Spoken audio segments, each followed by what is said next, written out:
I will now call to order this meeting of the Moore County Board of Education. This is a regular business meeting. It is Monday, November 8th, 2021. I'll go ahead and note that Mr. Holmes is not with us this evening. All other members are present. At this time, I'll entertain a motion to enter closed session.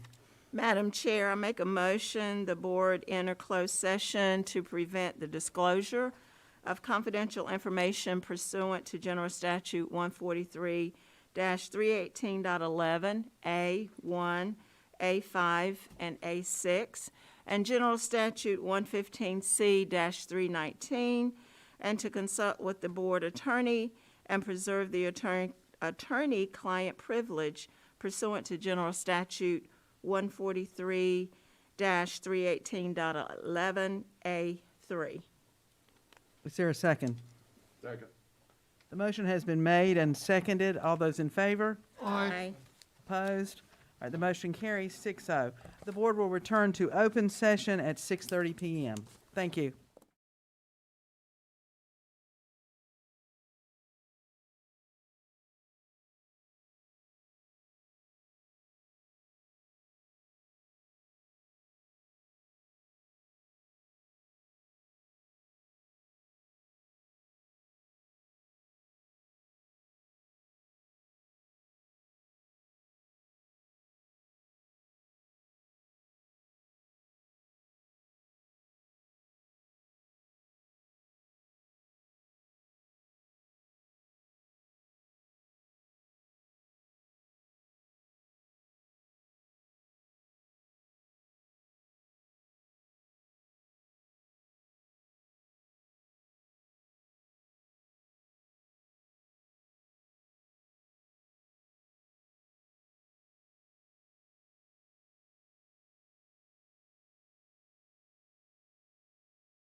Good evening. I'll now call to order this open session of the Moore County Board of Education. It is Monday, November 8th, 2021. I will note that we have just returned from closed session. Mr. Holmes is not with us this evening. At this time, I would entertain a motion to approve the agenda. However, I understand Dr. Grimacy has a request. Yeah, Madam Chair, at this time, the superintendent asks that as the board considers its agenda for this evening, I ask that you remove item 6B, proposed deed restriction for sale of Southern Pines Primary School property. At approximately 4:30 this afternoon, you and I were served with a summons regarding a lawsuit related to this matter.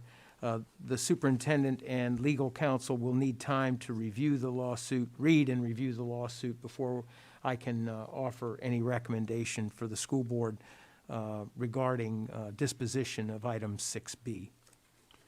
Thank you, Dr. Grimacy.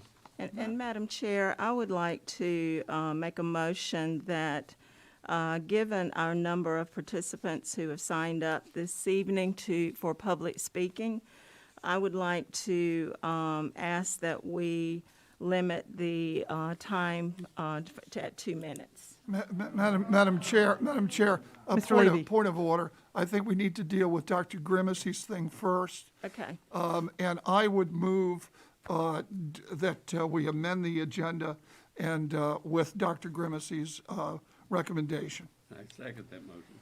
Okay, the motion would be to amend the agenda and remove the item 6B and to table the item 6B until such time the superintendent and board attorney have had a chance to analyze the lawsuit that was filed today.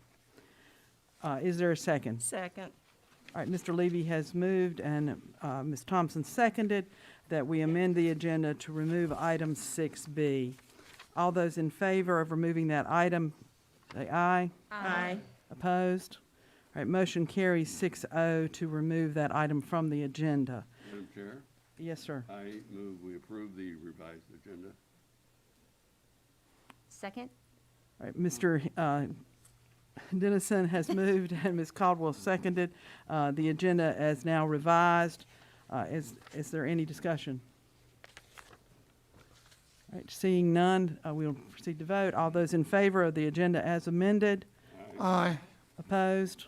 All right, motion carries 6-0. All right, we'll now proceed to the Pledge of Allegiance, and we are being joined this evening by Brandon Espinoza-Virgen, who is an 8th grade student at Southern Middle School. He will be leading us virtually. I invite you to stand. Good evening. My name is Brandon Espinoza-Virgen. I am an 8th grade student at Southern Middle School. I would love for you to please stand and join me for the Pledge of Allegiance. I pledge allegiance to the flag of the United States of America and to the republic for which it stands, one nation, under God, indivisible, with liberty and justice for all.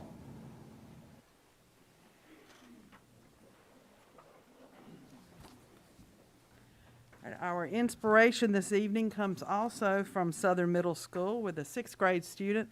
I believe this is Breasia McCoy. Good evening. My name is Breasia McCoy, and I am a 6th grade student at Southern Middle School. For tonight's inspiration, I'll be reading a selection from a poem by Elder Gust. Keep going. When things are wrong, as they sometimes will, when the road you're trudging seems all uphill, when the funds are low and the depths are high, and you want to smile but you have to sigh, when care is pressing you down a bit, rest if you must, but don't you quit. Success is failure turned inside out, the silver tint of the clouds of doubt. And you never can tell how close you are, it may be near when it seems afar. So stick to the fight, your heart is hit, when things seem worse, you mustn't quit.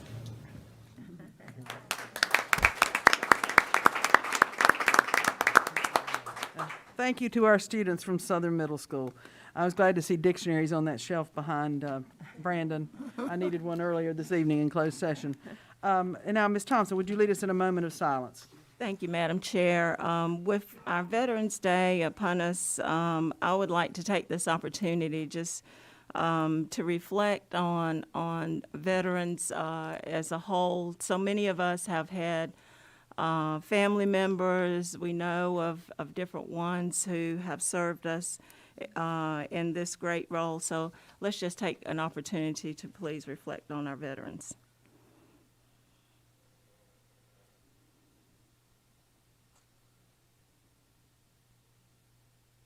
Thank you.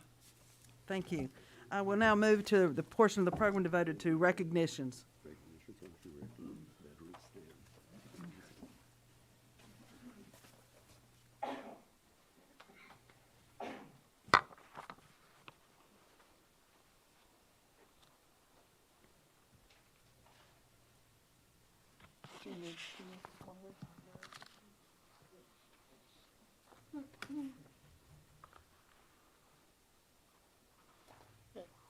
Susan Pascal, please join Chair Carter and Vice Chair Thompson up front.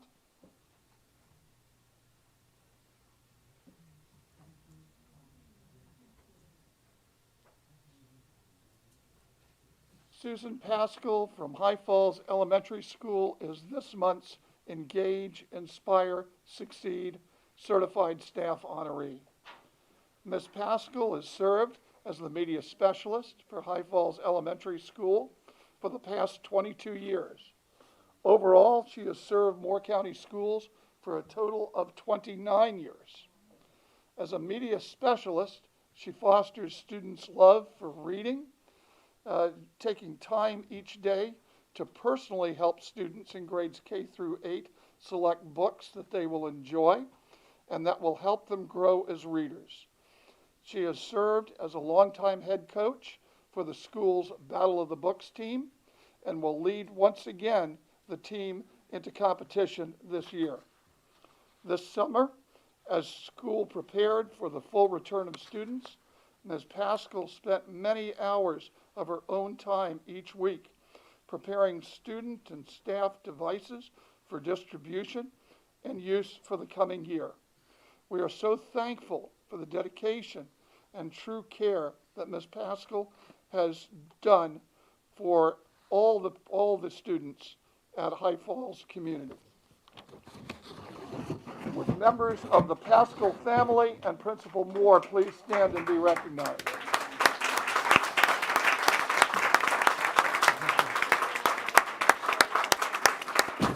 Congratulations. Thank you for what you do. Thank you. Appreciate it.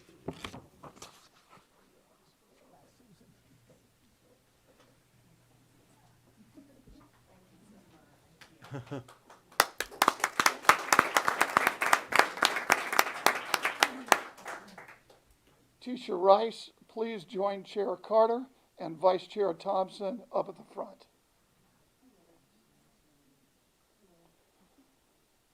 Tisha Rice from Sandhills Farm Life Elementary School is this month's Engage, Inspire, and Succeed Support Staff Honoree. Ms. Rice has made a direct impact on Sandhills Farm Life Elementary staff and students with her positive personality and attention to detail within her short tenure. Ms. Rice has earned the respect of school staff and students by always being there to help.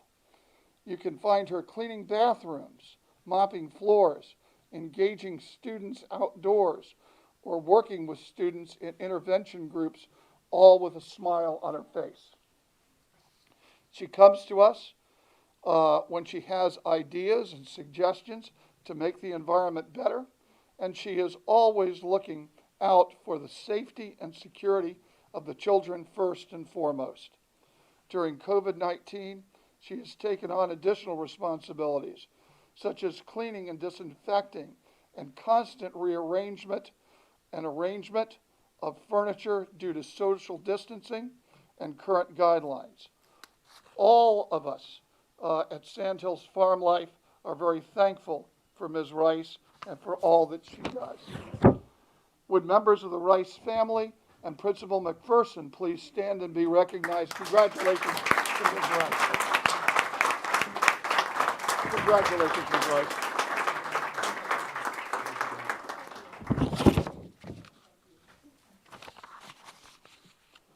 Molly Smith, please join Chair, okay. We'll give Ms. Rice another one. We'll give Rice another one. That's good. Molly Smith, please join Chair Carter and Vice Chair Thompson up at the front.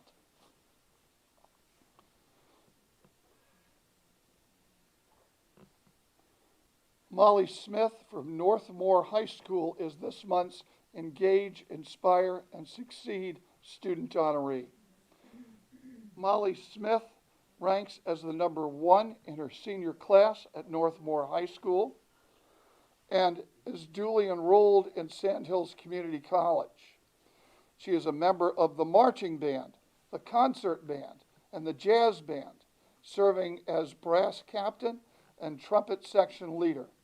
Molly is also the captain of the cross-country team and has a part-time job. Molly is the president of the Future Business Leaders of America Club and the Random Acts of Kindness Club. She also serves as executive president for the Student Government Association. Molly is an active member of Beta, History, and the Interact clubs, and has also served as Moore County Schools Student Ambassador since 2019. Molly volunteers for STEM camp at Elise Middle School, landscaping at local churches, and works with the Student Government Association to organize campus cleanups. She has participated in several fundraising events, including events for cancer patients and research with mental health organizations. Would the members of the Smith family and Principal Purvis please stand and be recognized? Congratulations, Molly.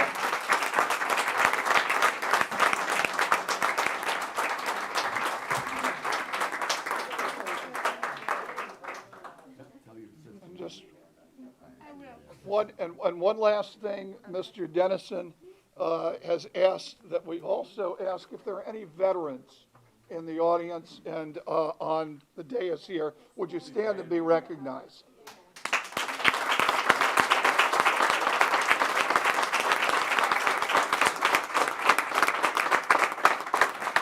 Thank you very much.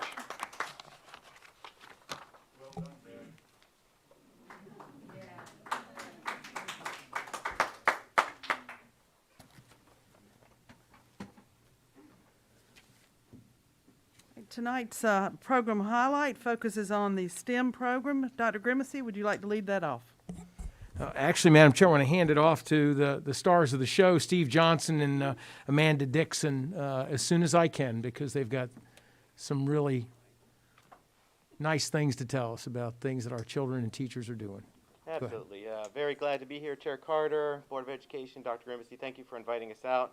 Ms. Dixon and I are going to talk about STEM in Moore County schools. A lot of the work that we've done over the past 7 years to bring us to be a state leader in STEM in the state. So to start off, of course, STEM is science, technology, engineering, and mathematics. That is the acronym for STEM that we all know and love. But here in Moore County, we have a bit of a broader definition that we kind of pulled from Dr. Sam Houston of the SMT Center, Strategies That Engage Minds. As part of your board materials tonight, you'll have a STEM logic model poster that we're going to show at the end. To kind of show you all the broad pieces, but the pieces we're going to hit tonight and really focus on are our robotics program, our engineering design process in Moore County, our summer STEM camp, and of course those connections to our CTE outcomes and pathways. Before I go on, I just want to make sure that you understand that Amanda and I are representatives of a larger team. This has been a huge amount of teamwork. DIFs, IT staff, teachers, principals, CNI, a lot of folks have come together to just bring you this information tonight. So starting off with robotics in Moore County schools, pleased to report that robotics clubs have been present in all of our elementary middle schools since the fall of 2015. And so we're working on year 6 of robotics clubs in all of our schools. What we found with our robotics club is that they gained traction very quickly. We started this in just a few schools, and immediately it started to gain momentum across all of our schools. A lot of interest in robotics across the county. And the skills that our students are working with here are working with coding and programming, flexible problem solving, critical thinking. All those skills are embedded in these robotics clubs as we move on. And really show a lot of leaders who emerge from our students. Folks, kids that you wouldn't normally recognize as leaders in the classroom, they come alive whenever you bring this in front of them, and they can work with their hands in these ways. We've been really intentional in Moore County to develop tasks and challenges that are designed to be accessible to all students. So sometimes when you hear robotics across the state, you might hear about programs that are very specialized to an upper tier of student that are kind of targeted. And in Moore County, that's not the way we do it. We want it to be accessible to all kids so they all have access to these skills. Before I go on, I do just want to show just to scale some of the robotics that you'll see in our classrooms. These are our Dash. This is a primary robot that we use a lot for our primary grades. These are the drones. When Amanda starts talking a little bit about the drone program that has really taken off in Moore County, these are kind of our starter drones that we use for basic programming skills and STEM skills in our lower grades. And I'll just bring one more out because I think this guy's cool. This is the Sphero. This is a programmable robotic ball that can travel, and you can build attachments to it and do engineering challenges with this Sphero. So you'll see a lot of these in our classrooms as well. That will roll off if I don't put them back in there. So just to give you an idea of the interest, I heard Elise Middle School earlier, our summer STEM camp. Elise, when we first released our robotics clubs, there were about 220 students at Elise Middle. And just to give you an expression of the momentum there, we had 138 students from Elise sign up for our robotics clubs the first 2 years that we did it.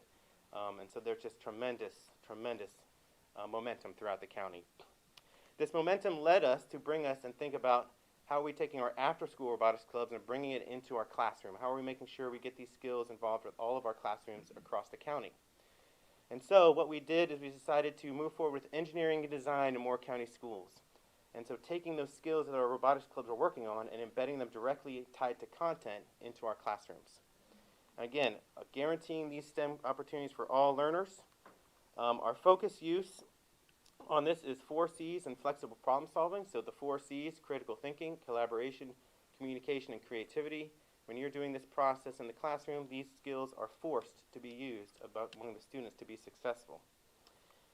The way that we did it as our foundational programs are the engineering thread in grades K through 8, which we started in the summer of 2016, and then our active collaborative engagement program in grades 6 through 12, which took the momentum built in grades K through 8 and K through 5 and built that into our classrooms 6-12 to make sure that all of our students are experiencing these opportunities. I do also want to say that this expansion has been fueled greatly by $480,000 in 3 North Carolina digital teaching and learning grants. We're the only county in the state to win that many awards and that much money.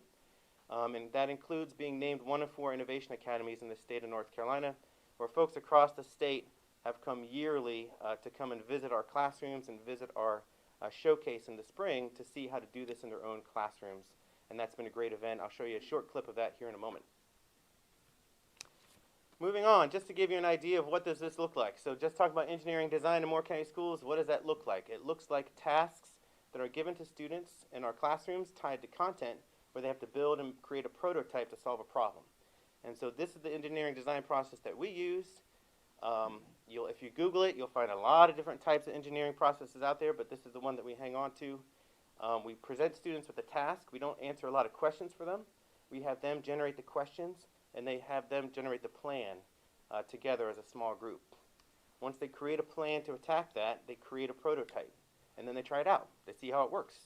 And then we've got a little bit of a rapid prototyping mini cycle in here where they improve their prototype, and then they fix it, they try it, they fix it, they try it, fix it, and keep improving until they get a better result. Just as a quick example, one of the classic examples that we've used since the beginning was in kindergarten we use a 3 Little Pigs challenge where they have to build a better house for the 3 little pigs. And what's great about these challenges is we bake failure into the challenge. So when we design these, we don't want our kids to be successful right off the bat. We need to make it hard enough for them to experience failure through this process. That's where they get the most learning and persevere through their failure. And so that's built directly into all these projects is not only are we trying something new and engaging to content, but we're also getting skills that are allowing them to experience failure productively in the classroom and persevere through it. And just as a quick note on that, you'll never walk into a classroom that's doing these lessons and not find our students completely engaged in this process. And whenever they're doing these projects and these activities, they are completely engrossed. And I've seen many classrooms and many activities, I've never seen a group give up on an actual activity. They're always trying to make it better. I do want to show this quick and want to make sure that the public knows and the board knows that this is on the calendar. This is something we are very excited about. This is our annual conference. It's the Building Engineers in K-5 Classrooms Conference, so it takes part over 2 days. The first day is a traditional conference with sessions for educators across the state. That's going to be held at Community College, Sandhills. And the second day is the actual showcase at Pinecrest High School. And our theme is CTE STEM Careers. That was our 2020 theme. And we shut down about 2 weeks before the event. And so now we're excited to bring this one back to the school system. I do have a quick video because you can't really encapsulate what happens. So what you're going to see real quick is the Pinecrest High School Day. We have over 350 students coming and doing these robotics and engineering tasks. And this kind of gives you a flavor for what the day looks like, providing it works fine.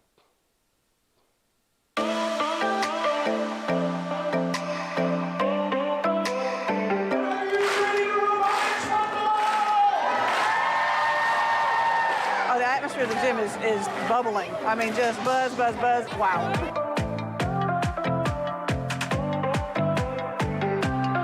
This event is probably the premier event for science, technology, engineering, and mathematics, and certainly in grades K through 5. So we've got a lot of extra educators from 2 states that are here for professional development and sharing ideas with us, and really all comes together and culminates in what appears to be nothing more than a grand celebration of learning.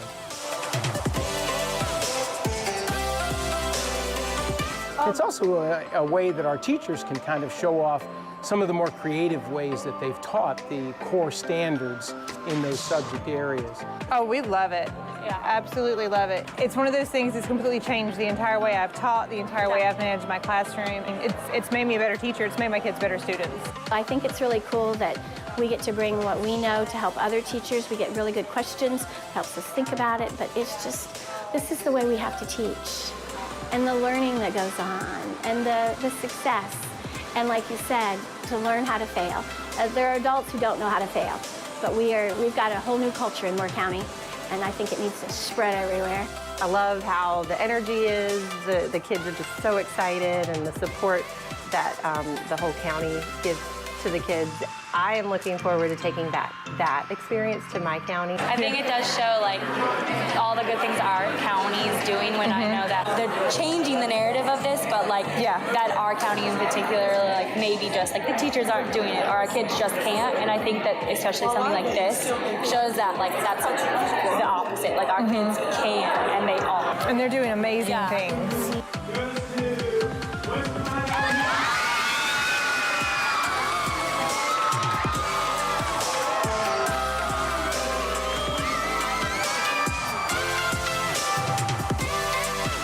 I hope you saw Dr. Bob in his lab coat there. That's a classic representation of Dr. Bob at our meetings, and you probably heard him. He's kind of our hype man too. He gets the party started early. So I hope you all will obviously come to that. The last thing I wanted to share was a big piece of our sustainability is Summer STEM Camp. This is a 2-week camp that we run in the summer. The DIFs run this and put this together. We target 225 students each summer. $175 tuition with 40 full scholarships offered. And the way we do this is we rotate it around the county. So Moore County being such a huge county, we have 3 different regions. So we'll go from Elise last year, which I think you heard that our award winner tonight was one of our volunteers at Elise. We'll be at Southern Middle this summer, and then of course we'll rotate to the other side of the county after that. And we run shuttles to the other 2 areas of the county to get there. So all of that is a moving piece that we do in Summer STEM Camp. And I just want to make sure, because people ask, how do you pay for all this?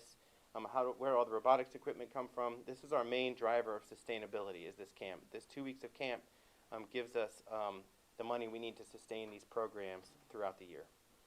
And last but not least, I will say those 40 full scholarships are offered through grants, through donors, through individual donors. It's a very, it's actually the easiest thing to raise money for is to send kids to this camp because it's such an outstanding camp each summertime.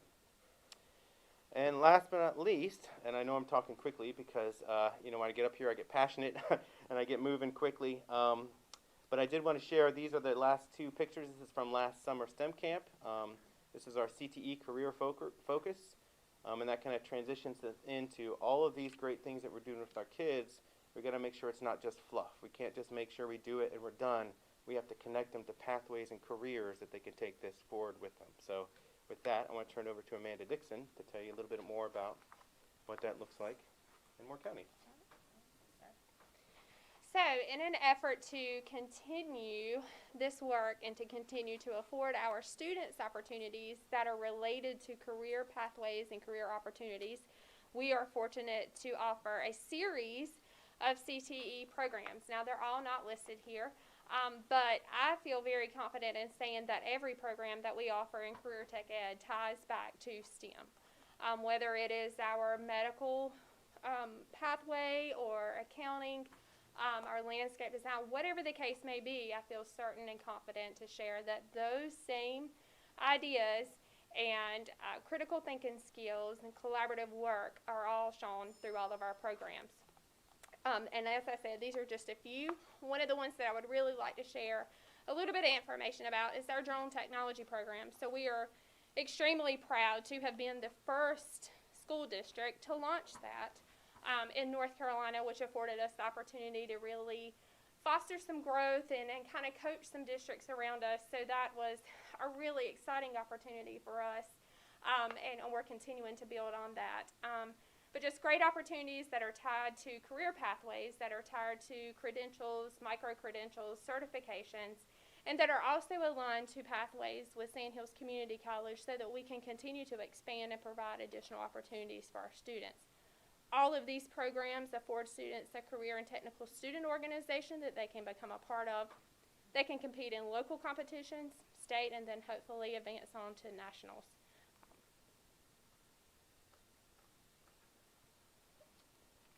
So I believe we wanted to end with this. I'm not sure, is this pulled up, Charlie, to take a look at? Just a quick look at. In your board materials, you have what we're calling the STEM logic model. That's a bit of educational jargon.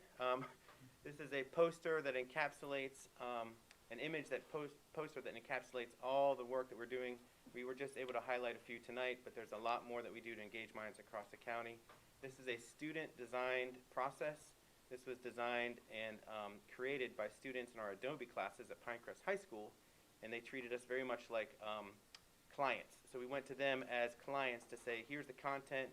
You tell us what you can bring to us. We had multiple iterations of this, back and forth, and we actually got this tied up just before the pandemic hit in that spring. So it's in your materials, and we're happy to disperse it with Catherine Murphy after this board highlight. Thank you. Yep. Are there questions or comments for Mr. Johnson or Ms. Dixon?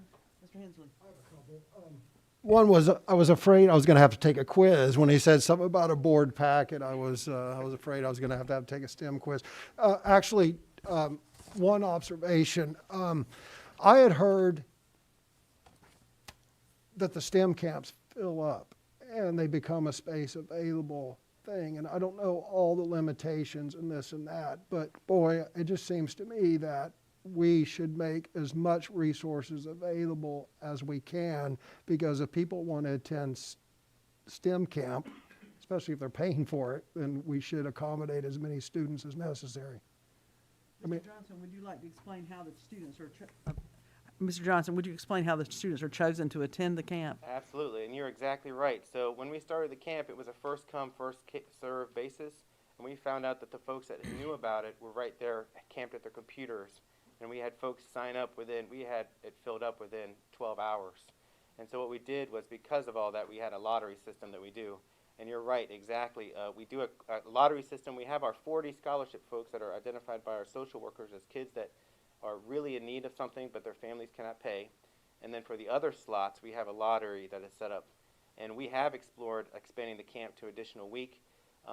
Part of the The limitation is we have our diffs as 11-month employees, and so they're off in the month of July, and so we're strapped in by the end of school year and the weeks in June that we can make it happen, but we're always looking to expand and offer to more opportunities as we can.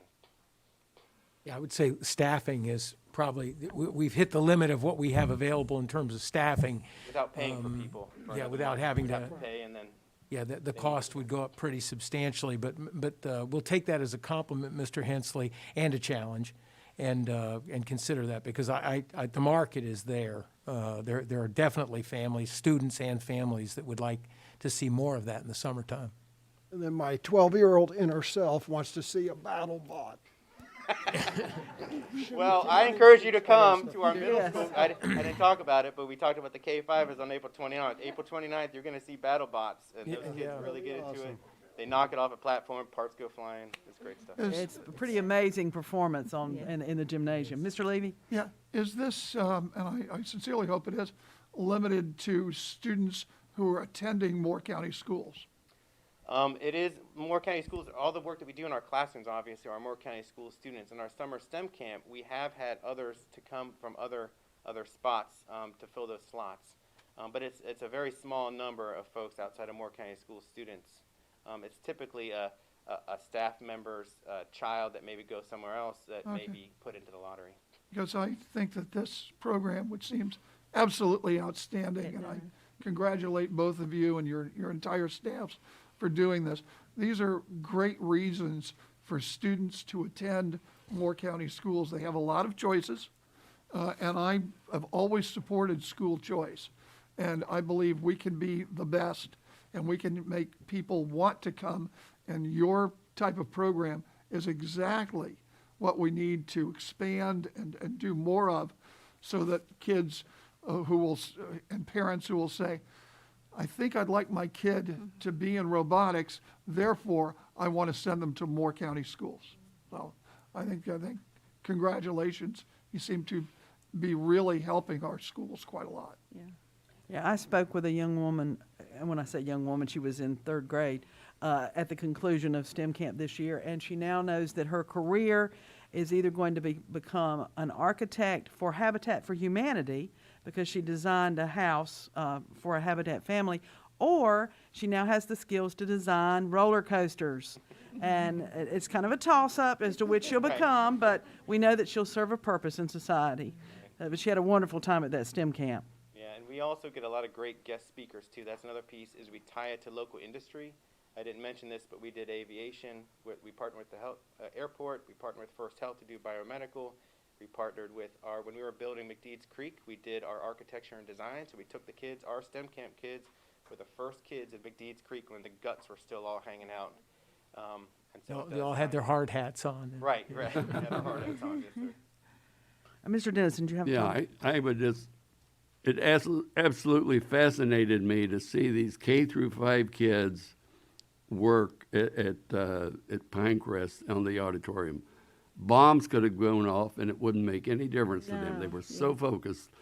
It was absolutely unbelievable. Somebody that young could focus that much, and it was great to see. And the collaboration that occurred within their teams. Oh, yeah. And Well, the support for each other. It was amazing, yeah. What they really did, there were like 4 or 5 on a team, and they'd have you saw a chart, they'd have to program the robot to follow that road, and boy, they get it, and they take it back and forth, working at the table, reprogramming and going back and forth. But I'd like you to mention too, I think and I've been to all of them, one of them we had like 200 teachers from not only North Carolina, I can't remember how many counties were represented, but we also had teachers from out of state attend the professional development that our staff gave to them that one day. Yeah, and that Innovation Academy, that is what we're continuing. And so when you come out on the 20th, you're going to see that again. You're going to see, we had 45 plus counties across North Carolina, from the mountains to the coast, all coming to Moore County to see what we're doing. And we had a group from Virginia. That was the other state that had come down to see it. And you're right, they're wrapped in there. And the other thing I didn't mention, of course, I'm talking, I could say go forever, but those tasks that they see at that competition, at that showcase, they've never seen that before. So they have 20 minutes to go as far as they can in real time, and they got to do round by round by round. So it's a very high intensity type of situation that they're trying to figure out. And the awards you saw were based on how the kids did with their programming. It wasn't something you just pick them out. The ones that did the best got the awards. Right, right. And you might have seen Mariah Morris. That was actually her class before she went on to Teacher of the Year. Her class was the one that was one of the winners there. So. It's just been an amazing, amazing opportunity for our kids here in Moore County. And we just want to thank Steve for all of his efforts that he has given us over the years. Don't steal my thunder. I'm sorry. I just want to thank him because he's just been so instrumental in getting this program up and off the ground. I remember that years ago I was part of the STEM committee.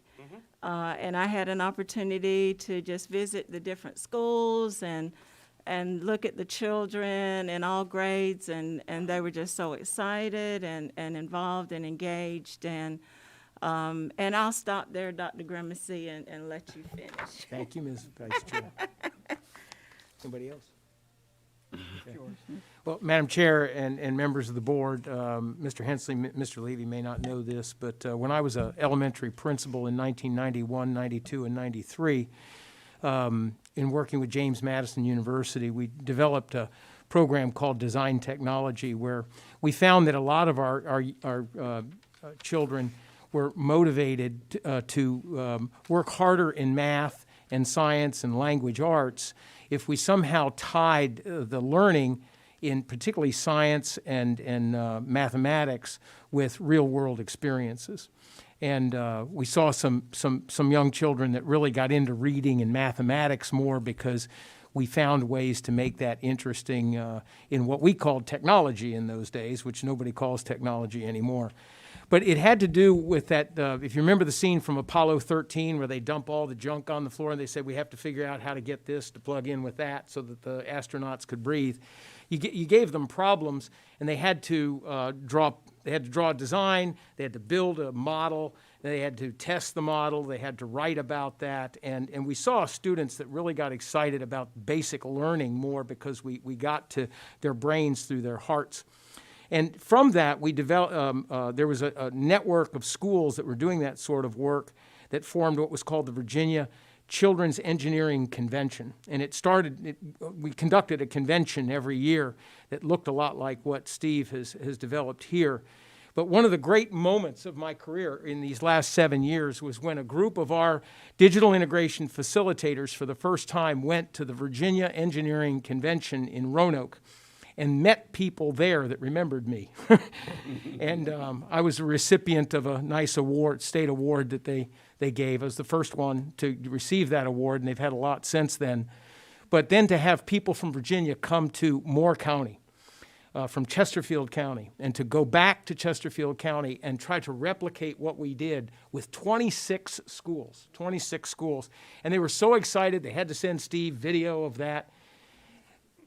Ladies and gentlemen, that's for me one of those moments. And Steve and Amanda pointed out that there's a lot of teachers, our DIFs and classroom teachers, who have all been part of this. This is one of those things that I think all of us can cherish about Moore County schools.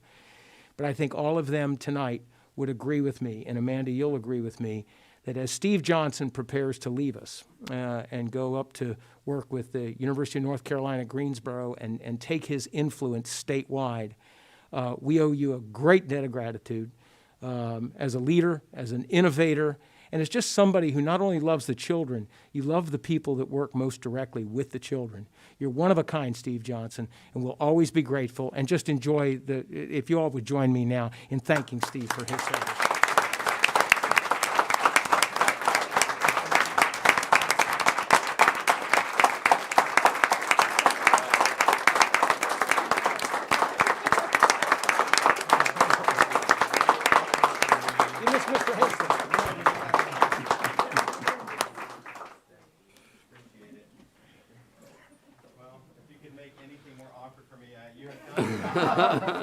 I do not like that kind of thing, but I do promise that the work that's here will spread, and we're going to make sure the state knows what's going on in Moore County, because the work that our people have done has truly started a fire. So there was a photo, and I'll always hang on to this photo. A young boy, obviously from a home with not a lot of means.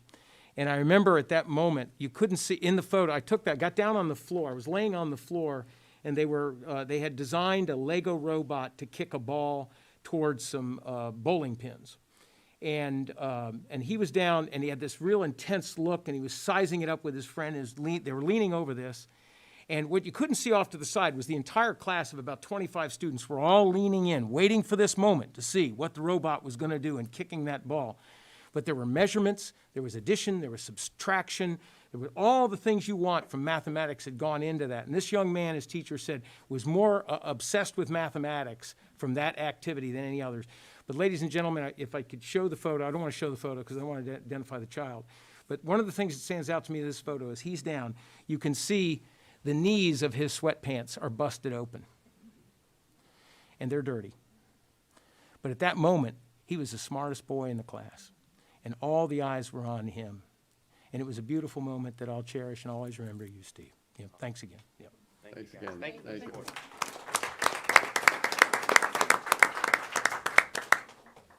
All right. Following that, let's move on to the consent agenda. I'll entertain a motion to approve the consent agenda as presented. So moved. Second. Motion by Ms. Thompson, second by Mr. Dennison. All those in favor? Aye. Opposed? Motion carries 6-0. We now move on to public address to the board. Vice Chair Thompson. Madam Chair, we do have several who have signed up this evening for public address. I would like to read some of our instructions for public comment. The board certainly appreciates the public sharing your views and your concerns, commendations, and we will be listening carefully. The purpose of our public address is for the board to hear your concerns from as far as being the public. By policy, the board will not respond to speakers during the meeting. Matters of concern may be referred to a board committee, the administration, or held for future discussion at a subsequent meeting.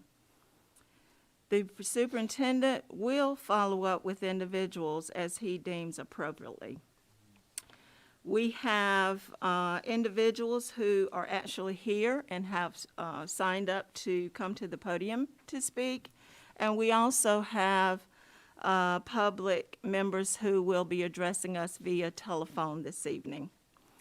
When we ask that you adhere to our time limit of 3 minutes per individual speaker, no yielding of time to other speakers, and no extra time for those speaking on behalf of groups.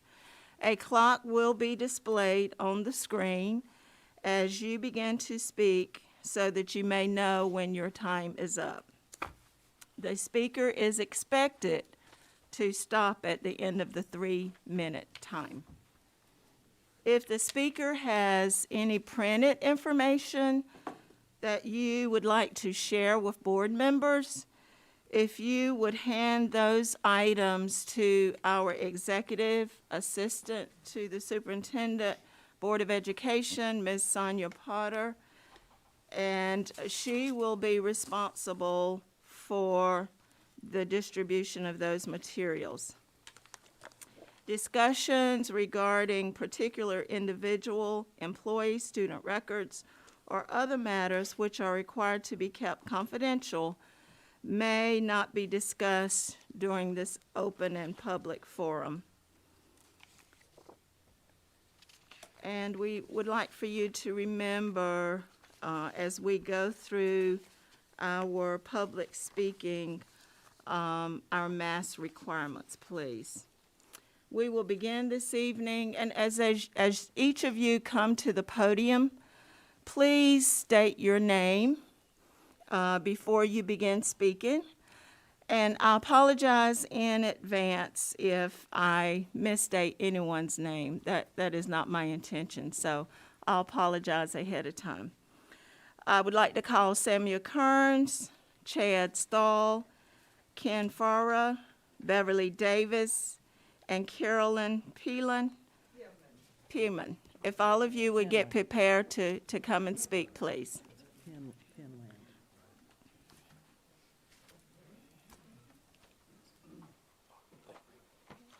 Excuse me. If the ones that I have called, if you would go ahead and come up and please begin to line up so that we can move this along, please. I'm sorry, Mr. Kearns. Good evening. I am Samuel Kearns, a bus driver for Moore County Schools. March of 2020, most of us drivers were left struggling to find work within the schools, just in order to keep our benefits, which require 30 hours a week to maintain. We kept quiet. During spring break, the Moore County school system closed down. Cafeteria staff, teachers, custodians, everybody took their well-needed spring break. Surprisingly, though, upper management decided that bus drivers didn't need a spring break. Instead of spring break, bus drivers were required to transport school lunches to students.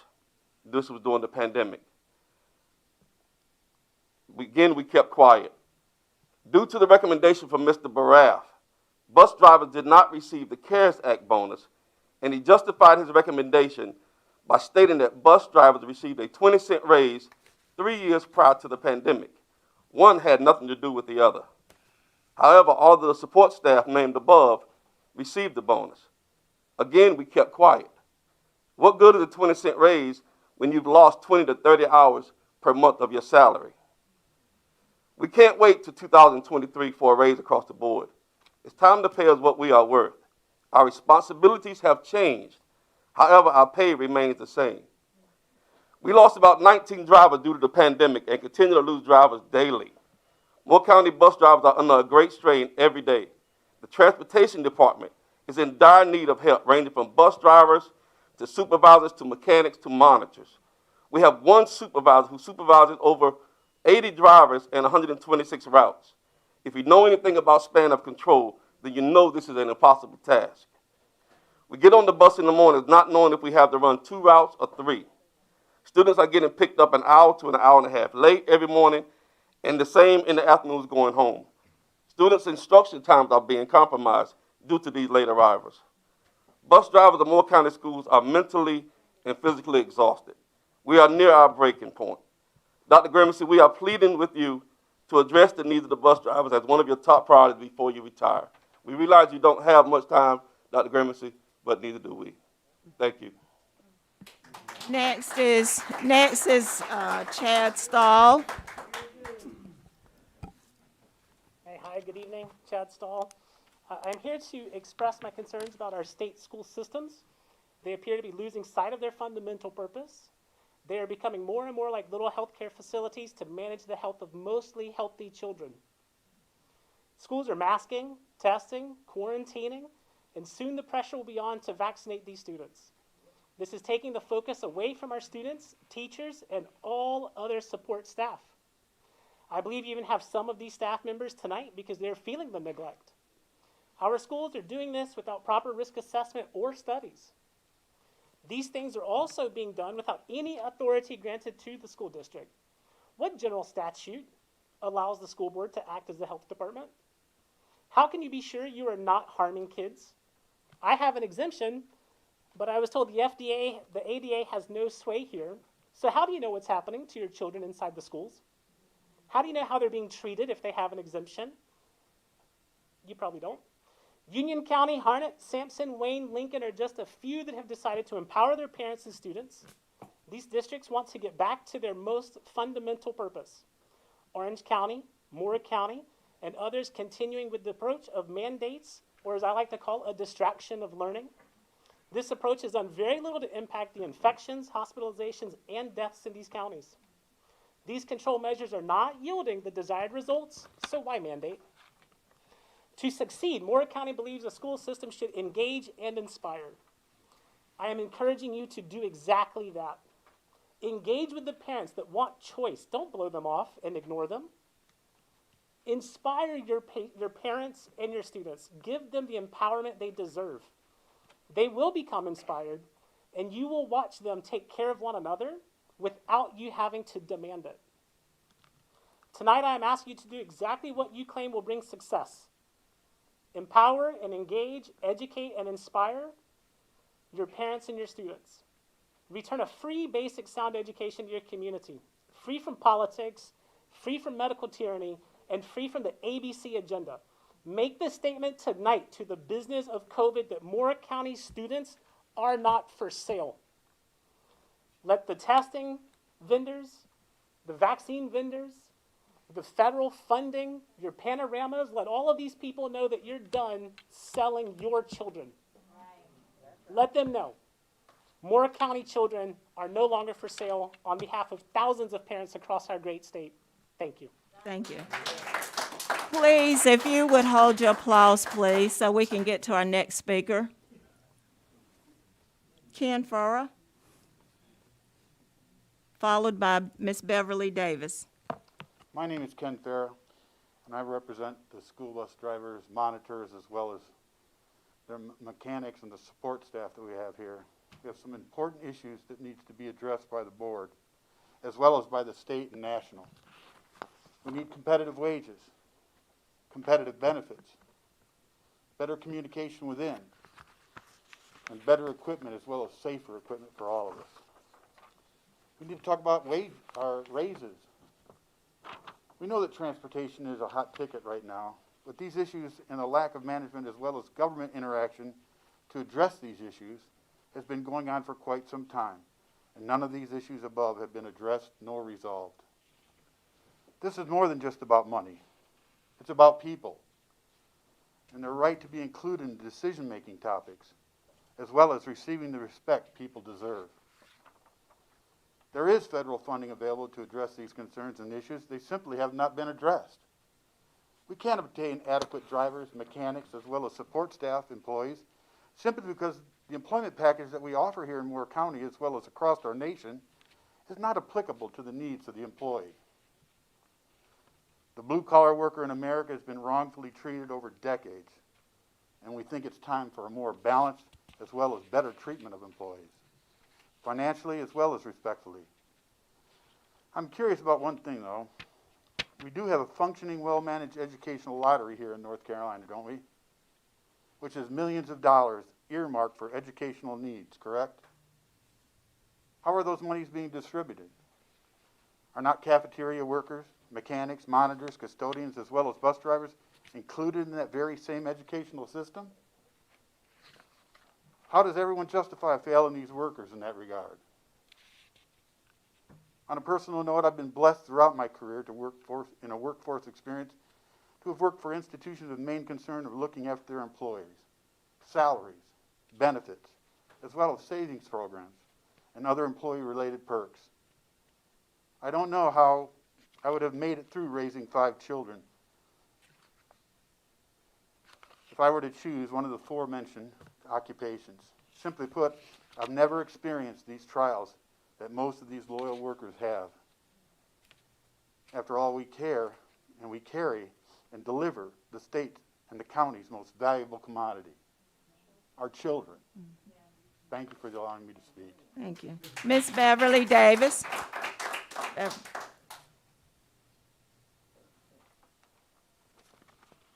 Hi, I'm Beverly Davis, and I obtained my bus license in 1981 while attending Pinecrest High School. I always wanted to drive trucks because my dad was a heavy equipment operator. So I drove for 10 years, well over 10 years.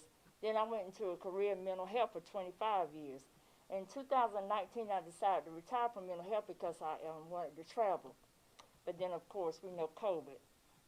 I'm now back in Moore County driving versus the county that I live in. I live in Cumberland County. So, all right, that's enough about, I'm going to cut straight to the chase now. You all are very aware and have heard my colleagues that have presented significant concerns this evening, so I won't be repetitive. My question to you now, elected school board officials, are you listening? Hear me, please, and hear me good. Leadership is not about being in charge. It's about taking care of those in your charge. Administrators, teachers, custodians, cafeteria workers, mechanics, and last but not least, bus drivers. To include those retiree drivers that are being penalized with a pay cut and are driving off the clock to prevent the interruption of their benefits. as well as an individual performing in a supervisory duty in the transportation office, but they are not being compensated monetarily. Employee retention rates depend on managers who develop genuine relationships with their people. Jessica Andrews, thank you, and we have your back. As for Moore County Schools and Administration, we hold you accountable for your non-actions. And I say shame on the officials. Right now, you get an F for failure. As the second largest employer in the county with over 1,000 employees, it is a significant investment to maintain a safe and reliable bus transportation system. So we should just do the right thing for our children. Surrounding counties have made a call to stand on action with hundreds of bus drivers a no-show. Their school leaders have met and discussed and approved bonuses for full-time employees, as well as a meaningful higher hourly salary rate. Today, please, not tomorrow. We admonish you to work collaboratively and find the quickest, most effective solution to meet our fair and our reasonable demands without hesitation. It's going to be a win-win solution for us all. And by the way, if we can put away our self-centeredness and stop using scare tactics and stop trying to intimidate people, because it really is not, it will not make this national problem go away. It's not just a county thing, it's a national thing. Fix what should have been done years ago. Thank you, ma'am. Miss Carolyn? Good evening. Carolyn Pillin, state retiree, Moore County school bus driver for 50 years. Yes, I said 50 years. When I finish this year, it will be 51 years. I feel like not only me, but the other retirees have really been mistreated. When we started this year, we had to sign a new contract, reducing our salary $1, which is not fair at all. If anything, we should have gotten a bonus or a raise. Where is the incentive in this? For the old drivers or for new drivers coming in? Excuse me. Also, there's a shortage of drivers. We can only put in 29 hours a week without it messing with our retirement. Why can't there be a waiver put in place where we can help the other drivers and not interfere with our retirement? I feel that we have really, as retirees, have been mistreated. I'm getting nervous, but excuse me. It just upsets me so bad to look and see the board did not go to our back when they took our money away. And I guess that's why I'm kind of upset. And my next thing is our parents and administrators. We need help with our kids on the bus. They are loud, they're unruly, they're disrespectful. We go to the administrator, we get little or no help. We need some help in this area. If we take our eyes off that road for 1 second to correct the child, a serious accident could happen. We need monitors or something on these buses. You say that you have our back. It's now time for you to show us instead of stating it. Thank you. Thank you. Next, we have Miss Jessica Andrews, Mr. Charles Grieverton. Is that right? I'm sorry. Grivatin. First name Charles. Next is Michael Friedel, Tom Lasapio, and Paula Gross. Yes, ma'am. Hi, my name is Jessica Andrews. I'm the transportation specialist, and I have been working with Moore County Schools for 21 years. First, I'd like to thank you for hearing us. I was going to write about discipline or the lack of respect drivers get, or even how bad we need drivers. But instead, I decided to intrigue you with a couple of questions. First question, do you know how much a dump truck driver makes or a Moffett truck driver makes a year? How about UPS, Amazon, or U.S. postal worker? The answer is very simple, anywhere between $33,000 to $52,000 a year.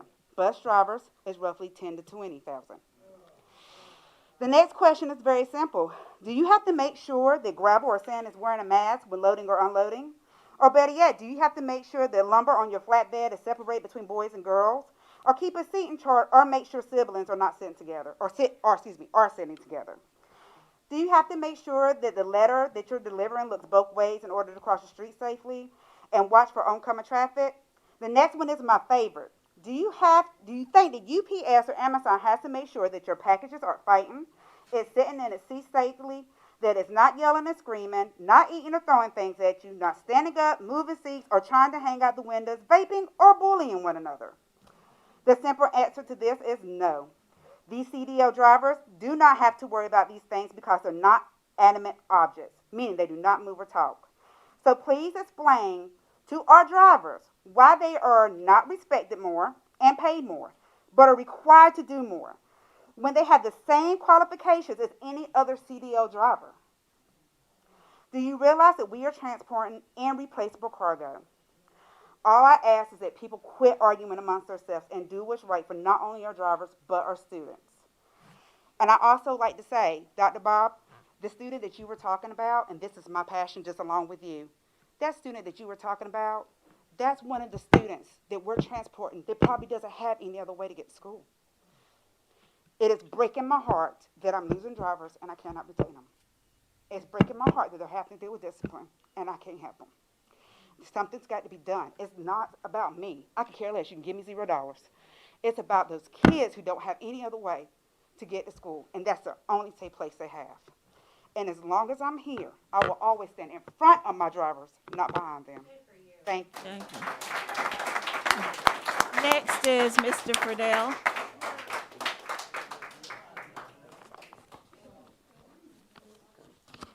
I'm Michael Friedel.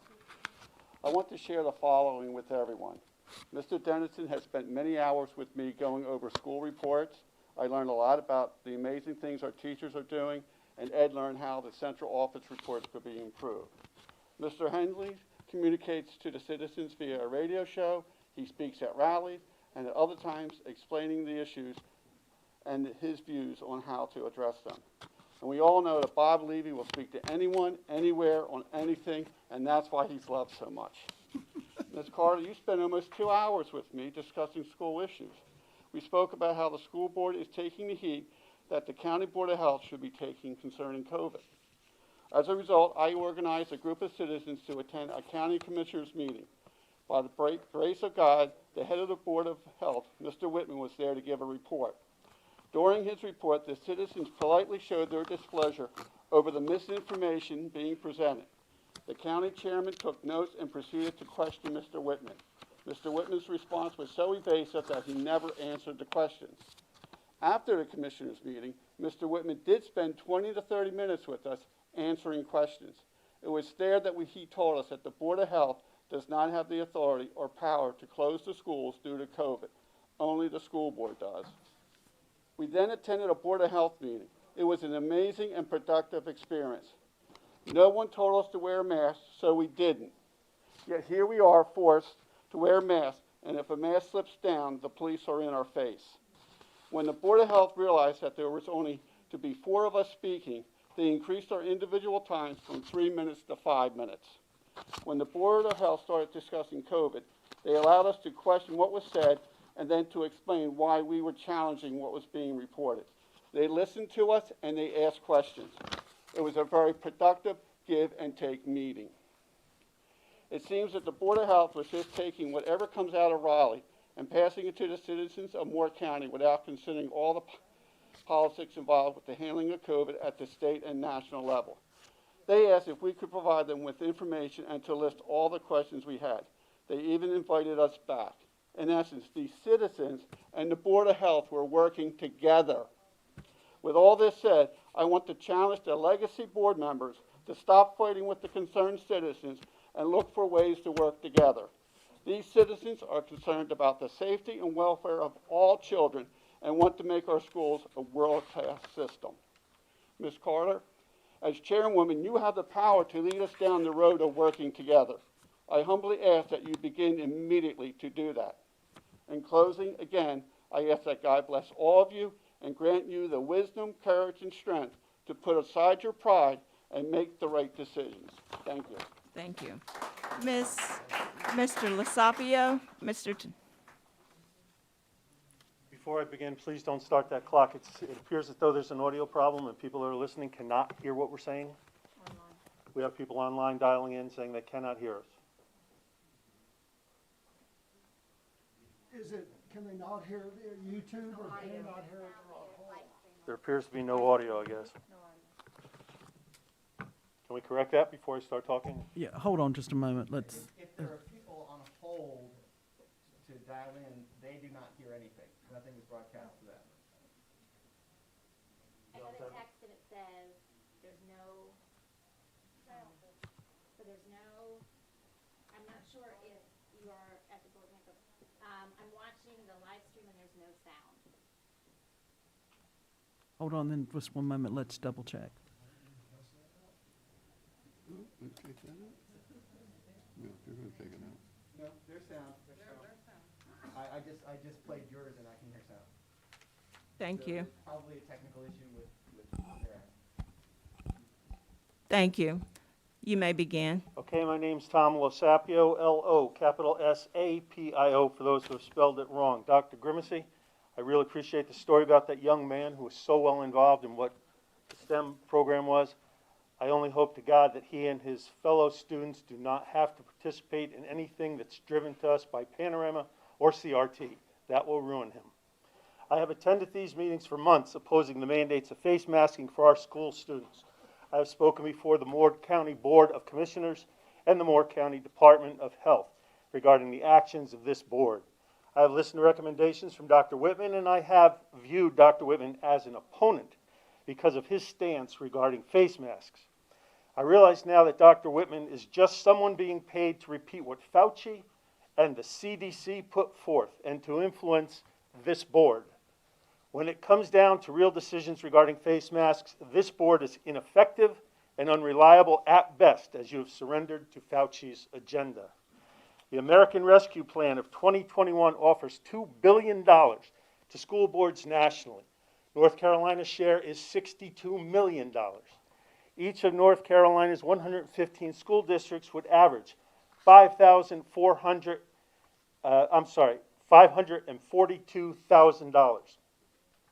For those of you that aren't aware, this project establishes, expands, trains, and sustains a national public health workforce under the Health and Human Services directives that includes school-based health programs, translation, mandates, and mandate monitoring.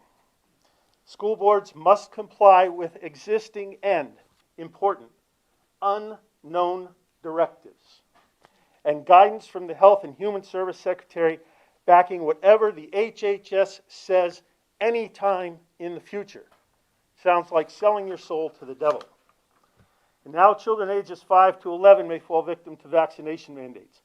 Spokespeople and supporters of this vaccine have publicly stated that we need to administer the vaccine before we can know its outcome.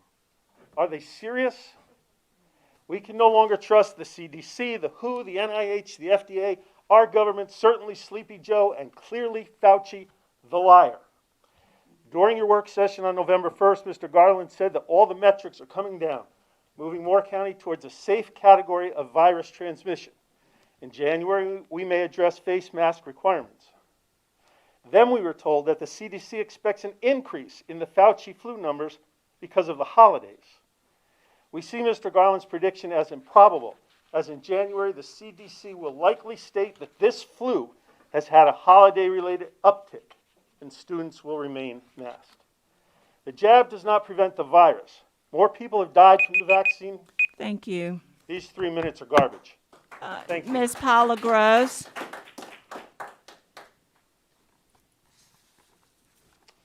Paula Gross. Paula, you should teach time management. Right, you're amazing.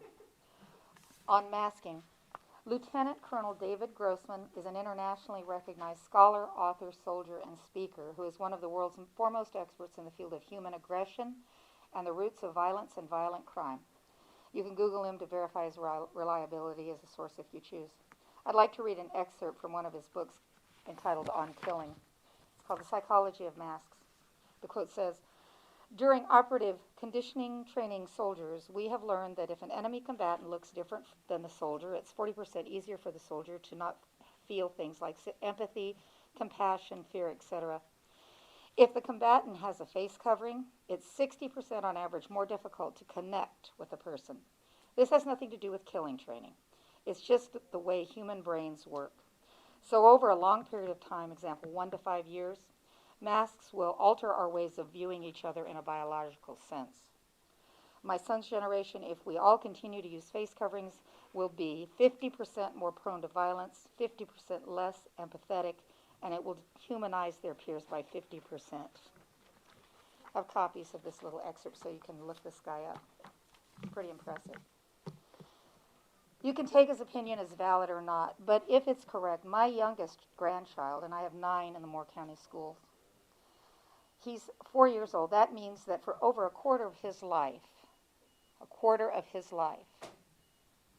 alone, you have forced him to be masked. If Lieutenant Colonel Grossman is right, you are permanently harming him and every other child in the Moore County School District, all in the guise of protecting them. On critical race theory, I will be requesting a complete list of all curriculum being taught in all the schools in Moore County that my grandchildren attend. I'm a grandparent whose taxes go to fund the schools. I want to know the content of any textbooks, online content, flyers, pamphlets, and any other form used to instruct my grandchildren. I know that in other school districts, parents have been lied to about the school not teaching critical race theory.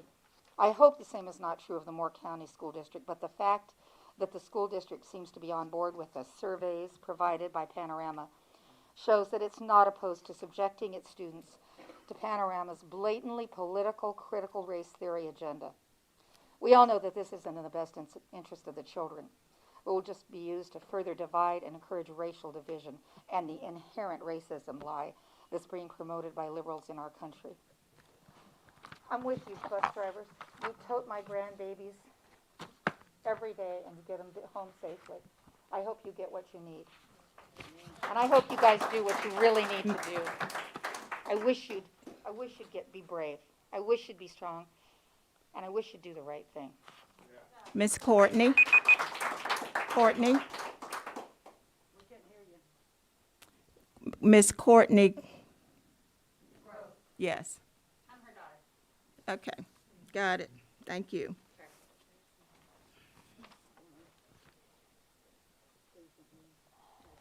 So we come here every board meeting and speak to you regarding what's best for our children. And with all due respect, most of what I have to say, I think those of you on the board are going to know who I'm speaking to.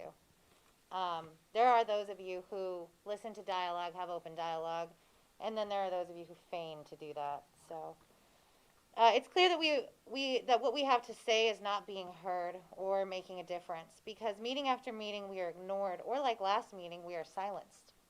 I myself was threatened to be arrested by asking why there were so many people standing outside blocked from coming in when there was so much available seating. Even now, look at the spaces in the seating. There's not social distancing spacing. This is just spacing so that you can avoid from having more people in here than could actually fit in here. So we're silenced. At these meetings, I've watched now the board members handle themselves and how you seem to think that you will continue to run the clown show. I see some people on this board who actually want open dialogue, yet some of you are motivated by your own agenda and the determination to control us parents and our children.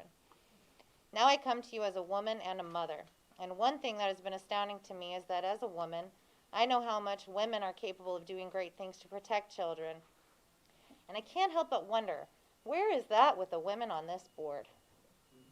How can you sit there and tell us mothers of the children that are being muzzled that we are not the authority on what's best for our children?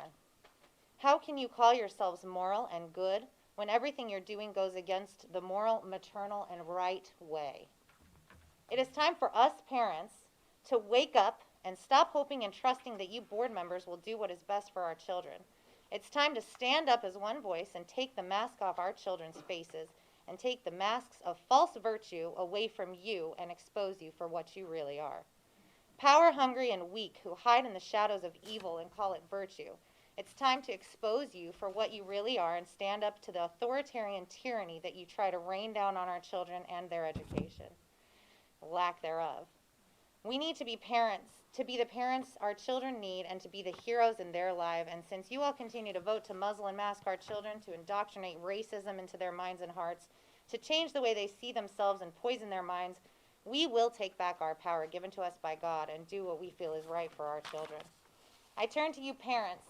I turn to you now and ask you to take the masks off your eyes and your children's faces. Do it because they won't ever do it.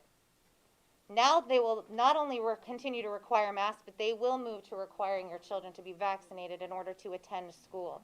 They will take away every right that you have from God as a loving parent and will destroy our children's lives and futures if we continue to let them. I will no longer be adhering to these rules and regulations. I will no longer allow my children to suffer behind a mask. Thank you, ma'am. Miss Joanne Lasapio. Miss Joanne Lasapio. Terry Woods, Lynn Glowhammer, Sherry Locklear, Beth Ann Pratt. If you would get ready to speak, please. The Strong Schools North Carolina Public Health Toolkit, updated October 5th, 2021, states that exceptions to face coverings are recommended for people who are, quote, giving a speech for a broadcast or to an audience. My husband recently emailed all of these Moore County School Board members and requested an explanation, and I quote from his email, quote, how you and your lawyer insisted that we wear masks while speaking to not only you, but to a viewing audience who was watching at home or would watch a recorded version at a later date.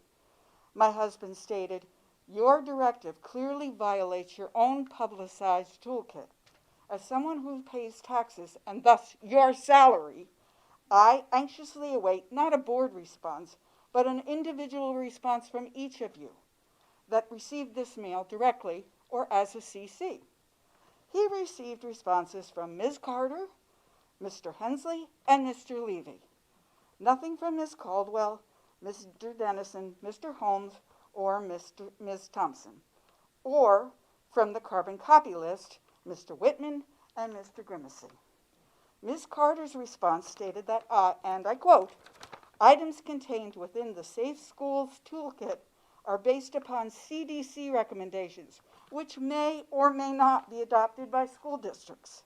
The decision to require masks within our district, when indoors, was a decision passed by the full board in a 4-3 vote. My first question is to the 4 that voted requiring masks within our district when indoors. Were you aware that this would include speakers at school board meetings while they were speaking? My second question is whether any of you or any member of the public listening in this room or at home are hearing impaired. The toolkit also suggests an exception to face coverings for people who are, quote, seeking to communicate with someone who is hearing impaired in a way that requires the mouth to be visible. My third question is, what specific data, research, or evidence did you use to act as if you know better than the North Carolina Department of Health and Human Services, as you clearly voted to go above and beyond that department's suggested guidance? I think you probably weren't aware of what your vote included. It's time for you as a board to relook at this masking policy for speakers. Or don't you really care to hear what the public has to say? Masks do not belong at these meetings or, more importantly, on our children. They're not yours. Thank you. Thank you. Miss Terry. Miss Terry Wood.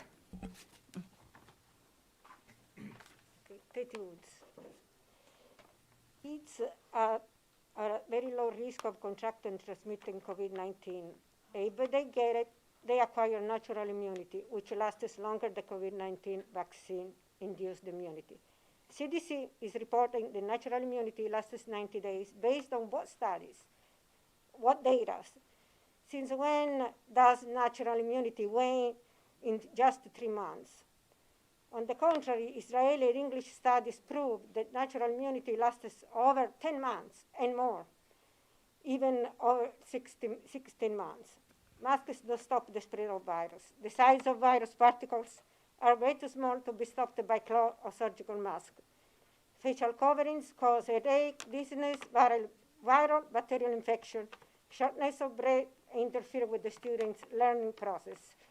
Even though children have zero chance of dying from COVID, they are still implementing and supporting the vaccine for children 5 to 11.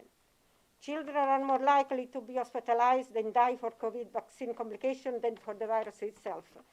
As October 27, virus has reported almost 2,000 cases of myocarditis amongst ages 30 and younger. Now we should expect a rise of heart inflammations between age group 5-11. Also, deaths caused by COVID vaccine are 2.5 times more of all vaccines combined in the last 30 years, followed by more disability, hospitalization. In addition, we still don't know the long-term side effects because they are experimenting these vaccines on us and our children. Following November 1st Board of Education meeting, I learned that Mr. Grimsey refers to ABC Science Collaborative for COVID-19 assistance. This center is created by Duke University to lead schools, university, and help those institutions to adjust to COVID-19 reality. Scrolling through the website, it's clear to me that their intent is moving the entire population toward the mass vaccination. They promote masking children and vaccination. It was disturbing to find out that this center is funded by NIH. We all know who is the head of NIH, Anthony Fauci, involved in his funded gain-of-function studies in one related lab leak. The same individual funded cruel experiment on puppies. Fauci decides which drug company, university, research get government funds. Parents, please, just question the authority, question the leaders if your children's safety is at stake. And I'm done. Thank you. Ms. Lynn Goldhammer. Last name Goldhammer. Sherry Locklear. Sherry Locklear. Okay. Is this the mic? Yes, ma'am. That's the mic. Hello, my name is Sherry Locklear. First of all, I want to thank everyone for watching my small demonstration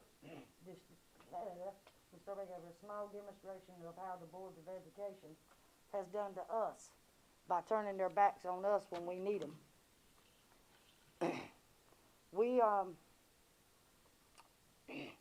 Excuse me. Anyway, we as the taxpayers, we as the citizens of Moore County, we as the citizens of the United States, they are trying to strip us from our Constitution rights by stopping us from speaking at these meetings, by talking to them about what we think is best for our kids. Guess what, Board of Education? We're not going nowhere. We're going to stay here. But hopefully, in the time to come, a couple of y'all will be gone by then, by next year at this time. Yes, we are y'all's pushing this mask mandated as a power tool. Why, I don't know unless you are backing and getting paid for. Just like you disturbed our schools twice to do vaccinations in our school when it should have been, those 2 days should have been done for our schools, our children's education. Now you want to do testing in our schools. Want to have to hire 9 more nurses to do the testing. All that's going to do is open up more burdens on our teachers and on our staffs and everyone else, including. But yes, you can get $100,000 for this, but then it's gonna cost you $58,000 for the nurses for only 1 year. You have $42,000 left out of that. Is that gonna come out of the material what? Anyway, enough of that. We're not pharmacies.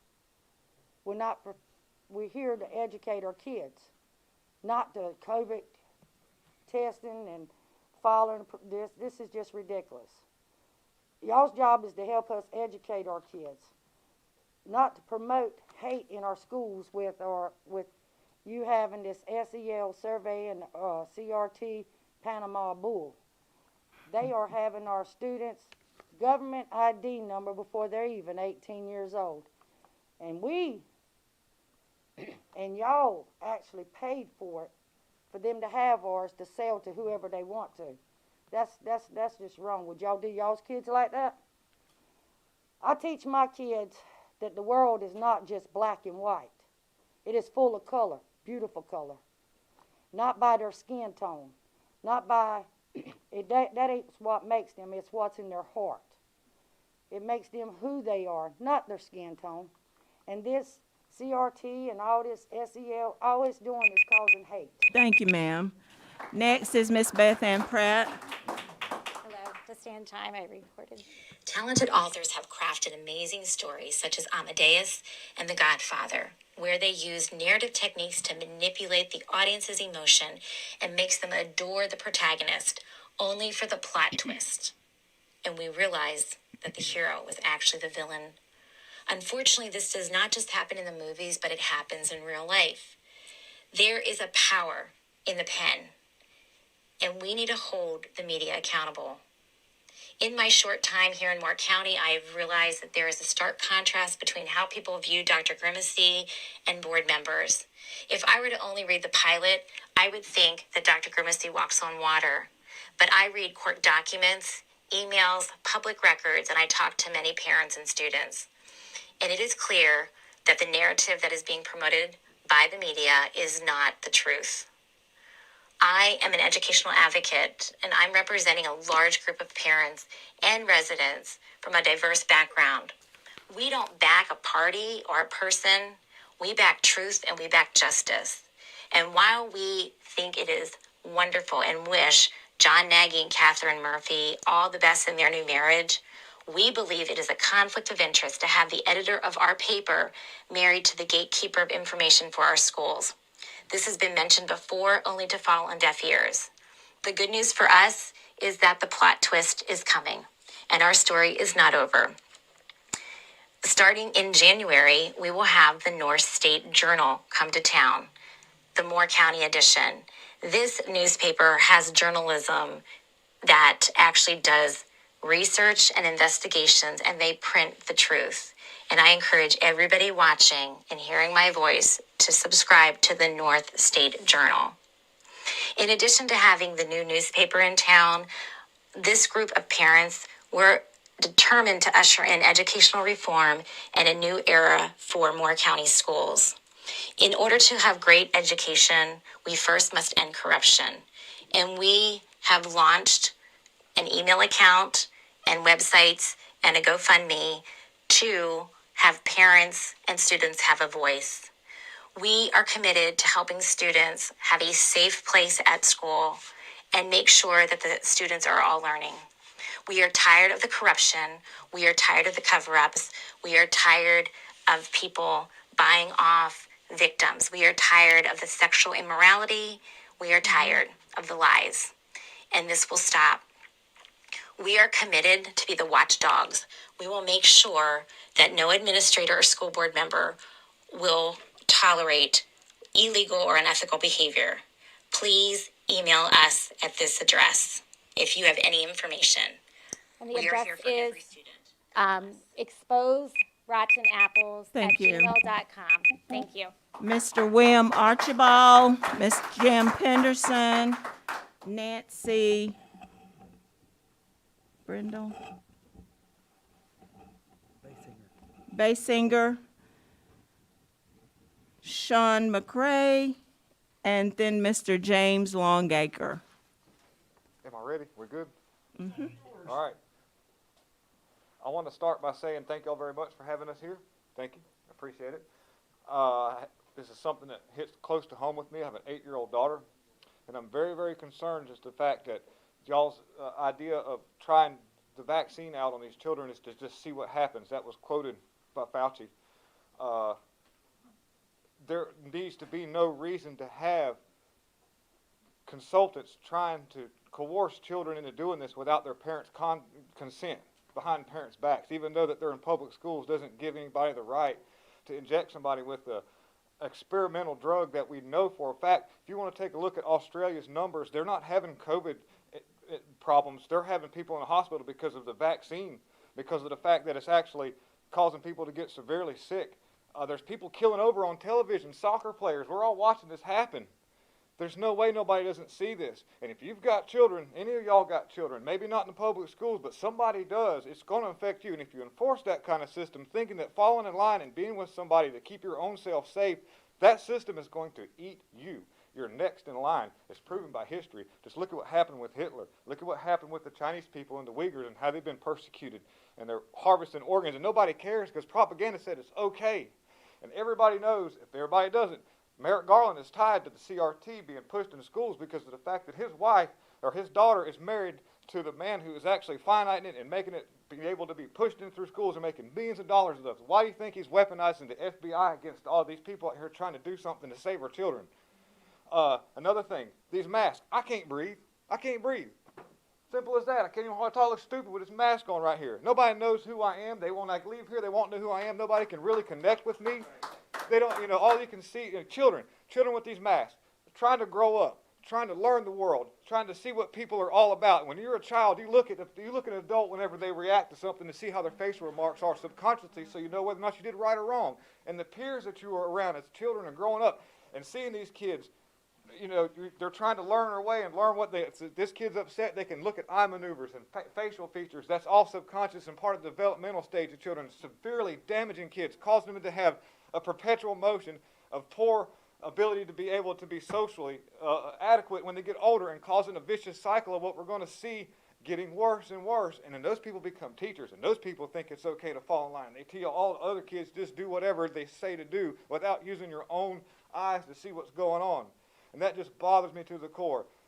Everybody's got children out here. I know somebody that does, and it's so concerning to see the fact that it's just frivolous to just do whatever is said, because like the other lady said, somebody's got to be getting paid off, and we're going to find out, because all you've got to do is follow the money, and it's going to come out.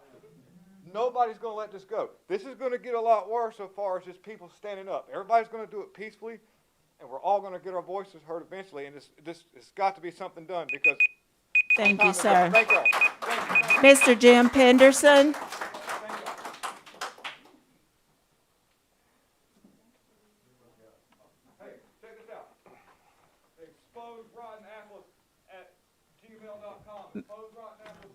Mr. Pender, you can begin. He said expose rotten apples at gmail.com.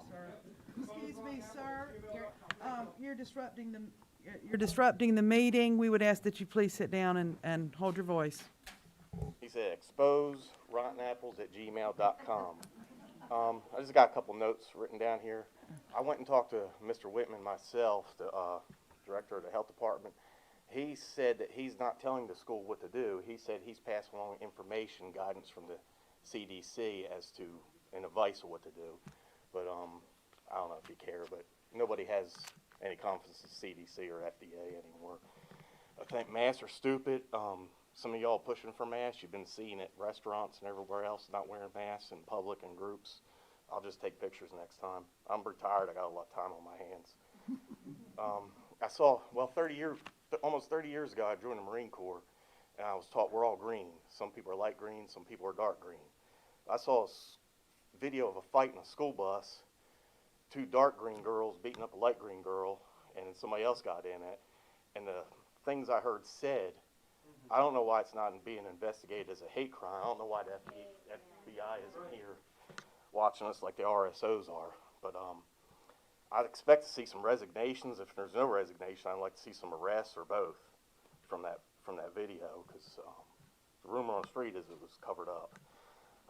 As a taxpayer, I don't want to hear anything more about CRT, social and emotional learning, no panorama. Everything's been on news about it. It's just ridiculous.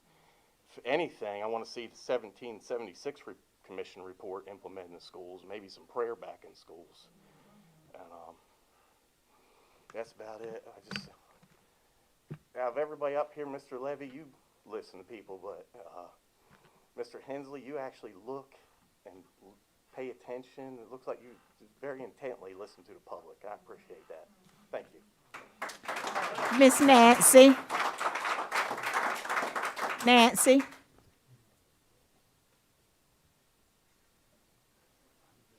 Thank you, school board, and thank you, all these brave parents, grandparents, school bus drivers, policemen. Thank you all for being here. I'm just a grandmother, and I've just noticed some strange things going on. I've taught in the school system, and I've just seen things change over the years, and I guess everybody's like me, like, what's going on? And some things that I just didn't know. I didn't know till the other day that Congress is exempt and that their staff, the Republicans and the Democrats, over 100 of them have been taking ivermectin and hydroxychloroquine this whole year, and they haven't told Americans, oh, by the way, we don't have to take the vaccine. Postal workers, I don't think have to take the vaccine. Immigrants don't have to take the vaccine. Illegals. Why are we making children an experiment? We just cannot do this. Years ago, maybe you're too young to remember, but there was a drug that came out, and they told pregnant women, take this drug. It was thalidomide, and really they hadn't done any long-term studies on it. But the doctors were convinced by the drug companies that it's okay, it's an antidepressant, these mothers need this. And then all these mothers had these unfortunate babies born with no limbs, no arms, no fingers. It was just the most horrific thing. It was in Life magazine. Maybe you remember it. Now, do you want this to happen to our children here in Moore County? Do you want this to be on your heart the rest of your life and to die thinking that you did this to these children? My heart is broken that my grandsons thought they had to take the vaccine so they could get into college. I'm so upset about it. I cannot tell anybody how upset I am as a grandmother that they were told by their high school principals that they needed to take this vaccine and that everybody was going to be taking it. And they set these things up, and they've had COVID. They've had it. But yet, everybody's telling them, oh, you have to take this vaccine. And they're pretending like it's the most popular, wonderful thing. I didn't know Fauci had tortured puppies till they died. I didn't. Thank you, ma'am. Sean McCrae, James Longacre, Shannon Davis. Madam Chair, I move that we make a reset, that we take a recess, 10-minute recess. We have 1, 2, 3, 4, 5, 6, 7, 8. We have 12. Plus what we have on the telephone? Yes. Let's wait and take a recess after we finish the in-house speakers, such that we can then. Madam Chair, unfortunately, that's not your decision, so I made it, right here, I moved a recess for 10 minutes so we can discuss it, and then we can vote, but it's not your decision to make, it's the board's decision to make. You're exactly right, Mr. Hensley, again tonight, since we have our tally going. I'm happy to entertain your motion. Is there a second? I'll second it. All right, the motion has been seconded by Mr. Levy. I would offer an amendment to the resolution. May I pass the gavel to Ms. Thompson? Ms. Thompson? Yes, ma'am. Go ahead. I'd like to offer the amendment that we wait until we finish the in-house speakers, such that any who are ready to leave could then depart during our recess, and we would be ready to go on with those who are calling in at that point. Is there a second? I just want to know why. I was just curious why you wanted to take a recess. Well, so I have to use the restroom. Oh, okay. And in the past, if I have snuck out to use the restroom like other board members, then I get attacked for stepping out, although other members step out and they don't get attacked. So I just want to have a proper recess so that people can use the restroom without criticism or highlighting the fact that I'm going to the restroom. I think that's a reasonable It is. request. It's reasonable. So let's proceed with our vote. A vote Did we on- get a second? Did we get a second? No, that died because lack of a second. That's up to Ms. Thompson to declare. Recess 5 minutes, is that what we're talking about? Yes. 10 minutes. 10 minutes is what the motion was. Right. Okay, so was there a second? There was a second for the motion the to amendment, recess. yes. There was an No, there was amendment, no. but there was no amendment for the second. Let's just get this recess over with so we can go to the bathroom. Yeah, the recess would be over if we just like. So voted. everyone, can we just vote? Let's vote. All in favor? Aye. Aye. All not in favor? Aye. Ayes have it. Let's take a 10-minute break.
Call the meeting back to order. We're going to return now to public comment. Ms. Thompson, who is next up?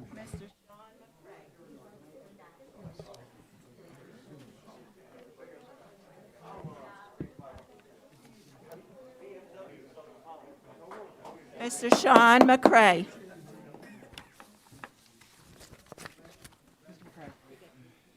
Good evening. My name is Sean McCray, and I'm a parent here in Moore County. First and foremost, standing out in the cold for 2.5 hours to come in to address you is about the most un-American thing I've seen in a long time. But I'm here to discuss the mask, and clearly I think the board is missing the mark on masks and the mask mandate. We, the parents, have a God-given right and a legal right to make medical decisions for our children. Mr. Dennison's previous public comment that parents get to make medical decisions for their children, but they don't get to make medical decisions for the 12,800 children in the county. I would like to remind the board that each of those 12,800 children have parents or legal guardians that does have that right. And we each want our children to be healthy and safe. Actual science about masks is available. My expectation as a parent and taxpayer is that you have facts about the topic that you're voting on. First, we know the ABC Science Collaborative provided the study in the spring of 2021 to inform the North Carolina Toolkit recommendations. Fact, there was no control group in that study for masking component. They did have a control group for social distancing and concluded that data shows no difference in transmission, whether you socially distanced or didn't. Further, despite the public comments on 1 November by the superintendent at the working session, the ABC Science Collaborative does have a stated mask policy, quoting, there should be approximately 0 mask exemptions in the mainstream curriculum. Second, is there any correlation between mask wearing and reducing the transmission of COVID? Here's what facts say. Data shows that coronavirus infections strongly increased after mask mandates were introduced. We see that in Europe, Austria, Belgium, France, Germany. You can look it up. In the U.S., California, Hawaii, North Dakota versus South Dakota. An August 2021 study published in the International Research Journal of Public Health found no association between mask mandates or use and reduced COVID-19 spread in U.S. states. Lastly, the CDC has confirmed that 85% of people infected with COVID reported wearing a mask. Third, COVID risk to our children. Heartbreaking, but 10 children in this state have died from COVID, but there are far greater risks to our children. Specifically, the CDC, and I ran the numbers today, you have a far greater chance of drowning, dying in a car wreck, or dying from the flu than you do of COVID. Fourth, what about localities without a mask mandate? Florida has seen declining COVID case counts, and they have no mask mandate for the majority of their school districts. Harnett County, right next door, 19,000 kids. Declining case counts since they removed masks the first week of October. It's fact, it's science. Lastly, masks do have negative impacts on our children. An NIH website, you can find a German study that outlines a study of 25,000 school kids. And there's clear physical, psychological, and behavioral implications to our children that are documented. We urge you to change and release the mask mandate. Thank you. Thank you. Mr. James Longacre. What can I say that hasn't already been said? You continuously refuse to listen to the will of the parents. Sir, we would ask that you pull up your mask. You think you have Sir, the authority? Officer, would you ask him? Thank you, sir. I'm talking. Excuse me, sir. Time, We just Restart my asking you to time, abide by the rules. Thank you very much. Okay, you're right. All right. You think you have the authority to act like tyrants, 1, 2, 3, and 4. I pray that you reap everything that you have sown in your time as school board members.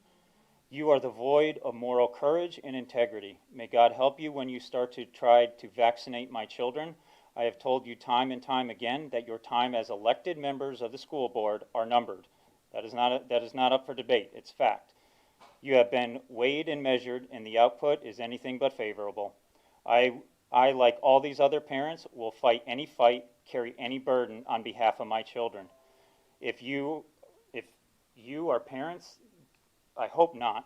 I truly question and shudder for the children that you're raising and leaving behind. And I'm just going to stand up here for another minute and 55 seconds. You can clap. You're not interrupting me. You can clap.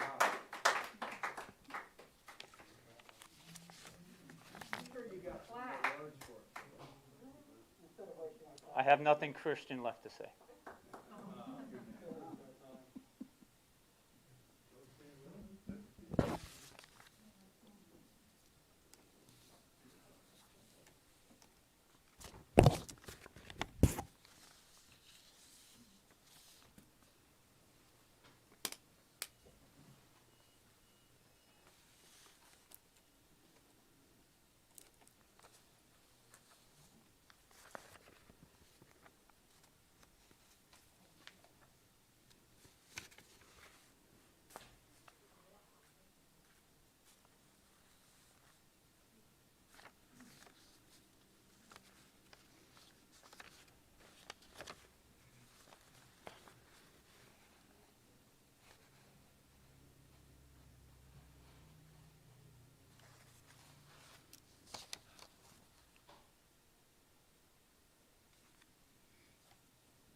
patience, goodwill towards these people. Thank you.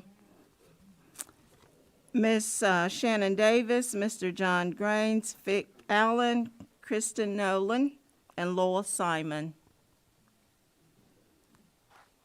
My name is Shannon Davis, and next month will be filing to become a school board member.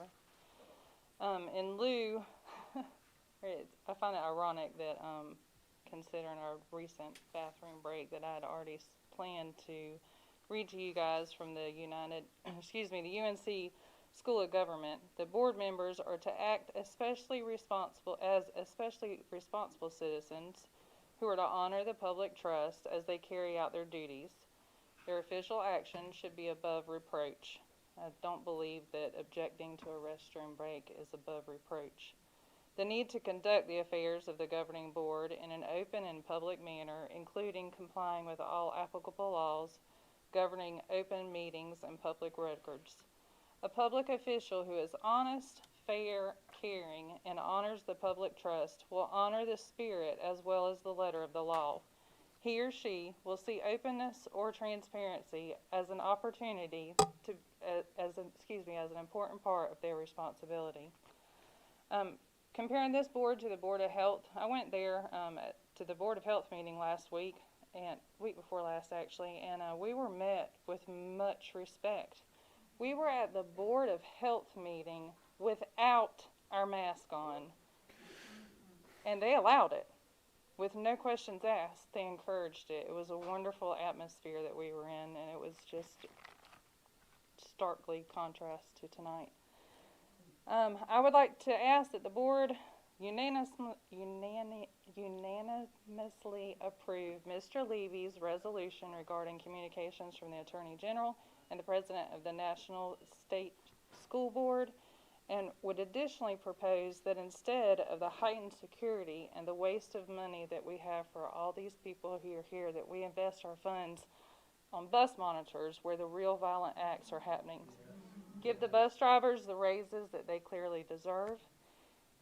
And the incident did become public, so I think that it's about time that the school board make a public statement so that we can see that you all are honest, fair, caring, and honorable. That's going to conclude my speech tonight. Thank you very much. Thank you. Mr. John Grains? It's John Gaines. I'm sorry, Mr. No, John that's Gaines. fine. I'm sorry. That's fine. Hey, look, I know all of you. You get my emails all the time. You don't answer them anymore, and that's fine. I've lived in Harnett County since 2007. Moved here in 2015. I got 3 boys currently going to school. I've already raised 5 kids. I got a 9-year-old who's autistic in Sand Hills Farm Life, being treated very nice. This mask is killing him. He can't stand it. He's autistic. He can't wear the mask. I'm ashamed that all of us in this United States of America has to wear this mask. Don't you get what's going on in the world? Don't you see what's happening? I was born in 1960. I was in the U.S. Army for 20 years. I was raised by a very hard, poor West Virginia man with 5 brothers who all served in the United States military. From Korean War, from World War II, Korean War, Vietnam War. My wife served in the Iraq War. She's still serving now. She is vaccinated, double vaccinated, was fine, healthy, healthier than me, and I'm healthy. I'm 61 years old. I work at Whispering Pines Fire Department. I give my all to everybody. I love people. I'm a man of God. There's only one man in this state, in the legislative branch, that's doing anything good, and that's the lieutenant governor of this state. He knows what's happening. I'm ashamed of you people for not standing up and doing the right thing for our kids. My wife is sick because she's double vaccinated, and the U.S. Army did it. I'm ashamed of this woke Army. I did 20 years in the Army. I served as an airborne ranger. I should have went SF. And my SF brothers that live in this community, there's a lot of them. There's special people in this Moore County. Delta Force people. They're getting vaccinated. And they're going to die probably. You don't know it. You don't know what's happening. Don't you see our world is being taken over? You people have power right now. Free my children. I have one in high school. He wrestled. He played football. His wrestling coach coerced him to get vaccinated the day they tried to vaccinate kids at high school. I called him out on it. I called Mr. McCormick. You responded to me at first, but you don't respond to me anymore because you're afraid of me. Do something right. I'm happy with you. I'm happy with you. Where's Mr. Holmes? I'm happy with him. The rest of you don't answer me. You don't talk to me. Do something good for my kids. Get them out of this stupid mask. My 9-year-old autistic kid is suffering. Do something right. The COVID is not going to kill you. Thank you. Mr. Vic Allen. Mr. Vic Allen. Yeah, I'm Vic Allen. I'm the shop teacher at Calvary Christian School. Been here many times. I'd like to start this out with a bit of scripture. Well, because every other government building I go into, right behind there it says, "In God we trust," except for the government schools for some reason. Why is that? Why is that? In our county courthouse, it has "In God we trust" right there. That's the problem. That is the problem. God is not here. God isn't allowed here. We've thrown him out of our public schools. But it says in Romans chapter 12, it says, "I beseech you, brethren, by the mercies of God, that ye present your bodies a living sacrifice, holy, acceptable unto God, which is your reasonable service. And be not conformed to this world, but be ye transformed by the renewing of your mind, that ye may prove what is that good and acceptable and perfect will of God." These people out here are not special. Governor Mark Robinson isn't special. I'm not special. This is reasonable service. God tells us to look at for evil and eschew it. That means abhor it. Any way you see it, anywhere you see it. What's happening in our government schools is evil. We're teaching a thing about race. We're teaching. I'm experiencing that firsthand again. I adopt kids, troubled kids, and I have one now. Very confused little girl, but you know what? She's making it because I send her to a Christian school. You know, you think that the Christian school system is for religious fanatics, and all the kids that come to our school are just, they're just good kids. They're different than the government school kids. But we take the damaged ones that come from you, and we take them in, every one of them, and we teach them to love one another. We teach them that they are special in God's eyes. That doesn't happen in the government schools. We teach them, we give them hope. That's the one thing that's missing from your system is hope. They come to us damaged. They don't have any hope. They come to us without forgiveness. They learn forgiveness. They know how to forgive, and they learn how to accept forgiveness. It's very important to be able to do that. Thank you, sir. Miss Kristen Nolan. Kristen Nolan. Lowell Simon. Kevin Klump. Eric Sutton. Good evening, board members. I just want to tell you that I love my mask. It allows me to communicate without having to say a word. It also doesn't stop me from breathing, by the way. I can breathe just fine. I am here to speak for the vast majority of Moore County residents who disagree with most of what you've heard tonight, and to encourage you all to stay strong. It's been about a year since this board was constituted, and you are now well into the second school year under your direction. In your public meetings, you've had fights about curriculum that doesn't exist, standards that haven't taken effect, property values of land that remains unsold, lawsuits, cover-ups, indoctrinations. You had the Constitution read to you, the Bible tonight, and numerous lessons from would-be scientists. You've drawn partisan lines for a nonpartisan board, lobbed insults, made accusations of illegality, and thrown some temper tantrums. What you have not done is improve our schools. Misters Hensley, Holmes, and Levy made campaign promises to make all our schools A and B rated, yet they haven't presented a single original idea or program to the public. The few proposals they've made have been regurgitated right-wing talking points. As a board, you spent too much time fighting over issues that have little to do with improving education. You spent more time debating the difference between a point of order and a point of information than how to recruit and retain good teachers. It seems that the big battles are over. Liberals and conservatives have won some and lost some. Race theories, real estate deals, mask mandates, county budget structure have mostly been decided. Now it's time to get to work on education. Your mandate does not include interpreting the Constitution, writing legal treatises, or functioning as real estate moguls. Excuse me, and it's a good thing because you failed miserably at all of them. With regard to maximizing property returns, you've proven to be amateurs acting as experts.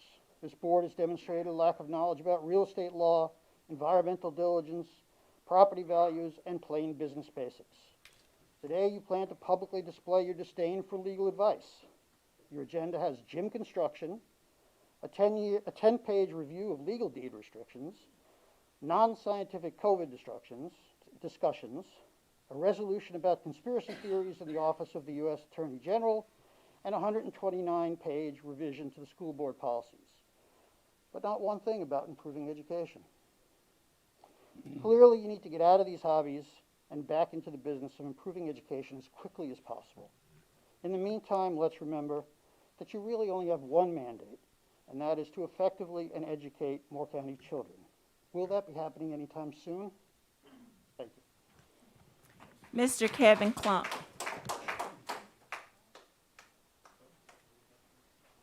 Thank you, board members, for letting me speak. My name is Kevin Klump.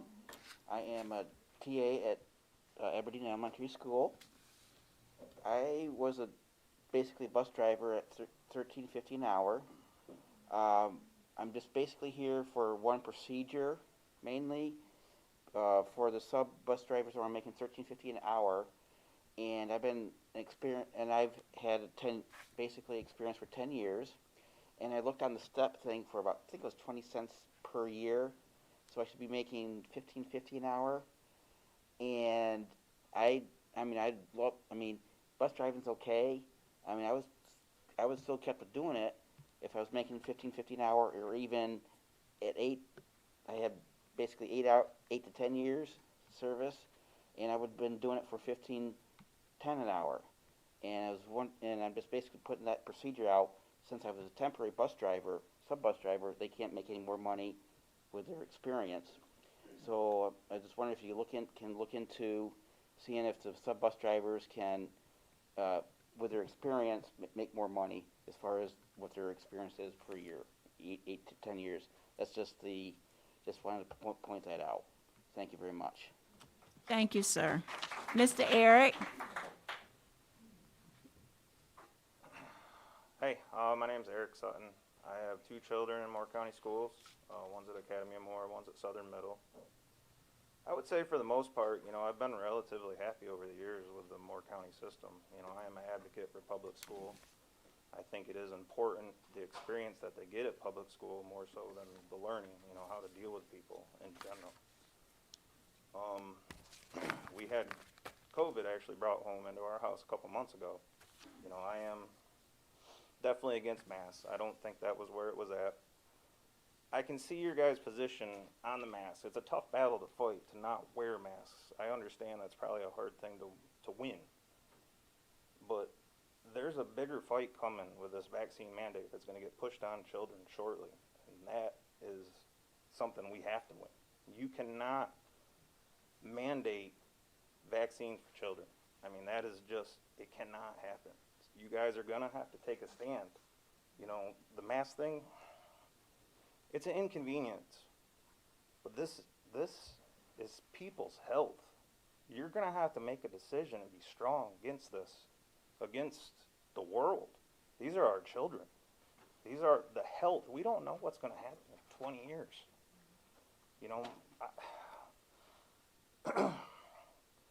one of the hardest things as a parent is trying to explain to your children. You know, when my son came home with COVID, the first thing my daughter said, my brother's gonna die. You know, how do you explain to a 6-year-old that her brother is not gonna die? You know, when he was up there sick, he thought he was gonna die. The fear level that masks and the policies and everything that it pushed forward, that's transversing into our children. These children are scared. I mean, it is a parent. I had a kindergartner come over to visit, and right before my kindergartner, you know, I'm trying to tell him why we're not going to do the vaccine. And then the next kindergartners, she's going to get the vaccine. And she's like, is my friend going to die? You know, you're taking everything away from us if the vaccines become a mandate. You know, I'm going to have to start ramping up a campaign just to keep my children on my plan, not the state's plan. That's going to go back into the school system.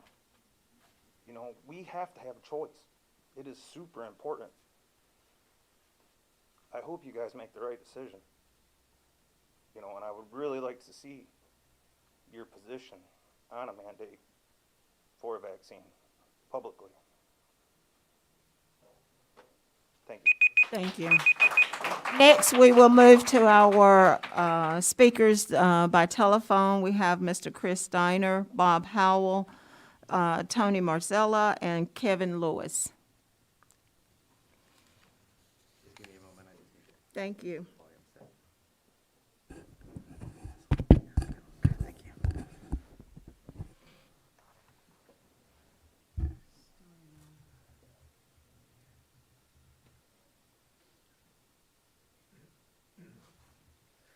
Mr. Steiner, are you there? Yes, I am. Yes, you're live with the Moore County School Board. You have 3 minutes to speak. Thank you. Good evening, ladies and gentlemen, Madam Chair, Vice Madam Chair. My name is Chris Steiner. At my first board meeting, I attempted to stand before you and speak. I attempted to say things from the Constitution, speak on behalf of Moore County parents. When I did a motion of protest, I was removed aggressively, unconstitutionally, for no reason. I'm not pointing the finger at anyone, as we know where this is going. I'm asking you all to respect me, not just as an adult, not just as a parent, but you need to respect myself. You need to respect the other parents of this county, this great state, and the entire country. We have rights that are presented to us not just by life itself, but by law in our country. These laws are protected under the Constitution, under the North Carolina statutes. All of this has been presented to members of the board to appropriately and reasonably weigh you to understand reason and logic and scientific evidence. The board has shown us continually they don't care, that they're going to continue in their ways. We are wrong. And no matter what we do, no matter what we say, no matter how many laws and statutes, lawsuits that could be thrown at you, you are going to continue in your way because you think you are right. We are trying to tell you that just because you think you're right, does not mean you are right. There are other points of view at which all points of view can come to compromise. You're refusing to listen to those other points of view. You're refusing to listen to the other side. You only want to listen to your own way. The parents of this county, or the parents of this country, have more rights for their children than the board does, and that is stated in law. I am begging you, I am pleading with you to please follow the right path. It is before you. I don't have to repeat what's been said. I don't have to, as they say, beat a dead horse, because it doesn't need to be repeated. You know what needs to happen. You know the right way. Give us back our choice. Give us back the freedom to be parents again. Let us be parents to our children, and we will respect you as educators. Thank you for your time. Thank you for everything you do for this county. I'm begging you to please listen to us and talk with us. Do not demand and do not command. Thank you for your time. Thank you.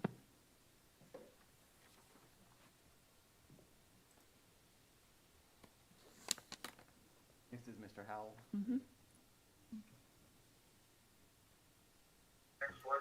Mr. Howell, you might want to mute the stream.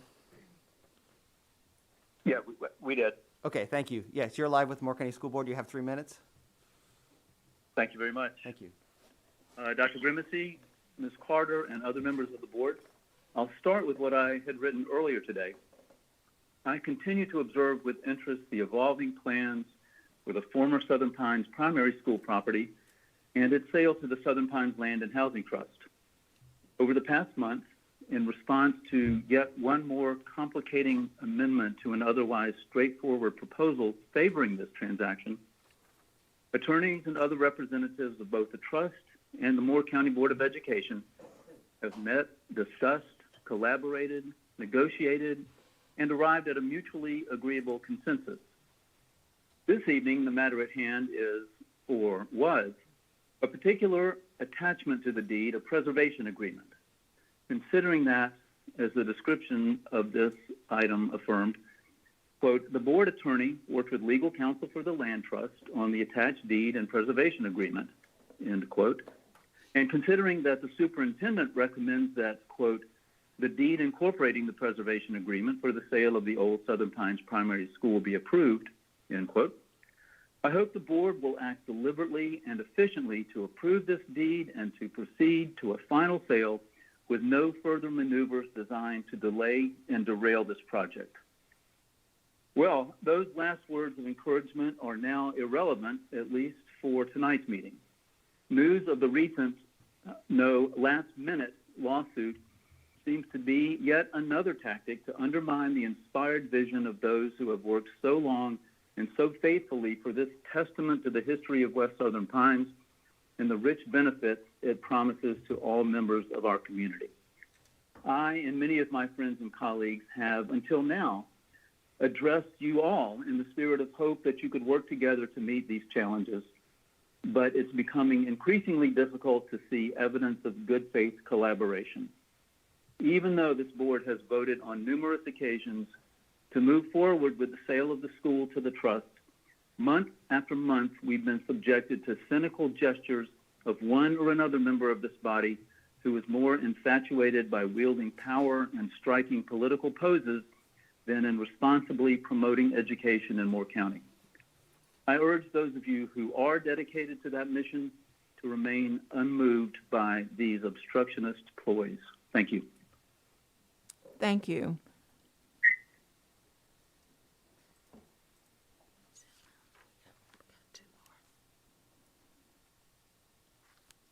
One of the people has left.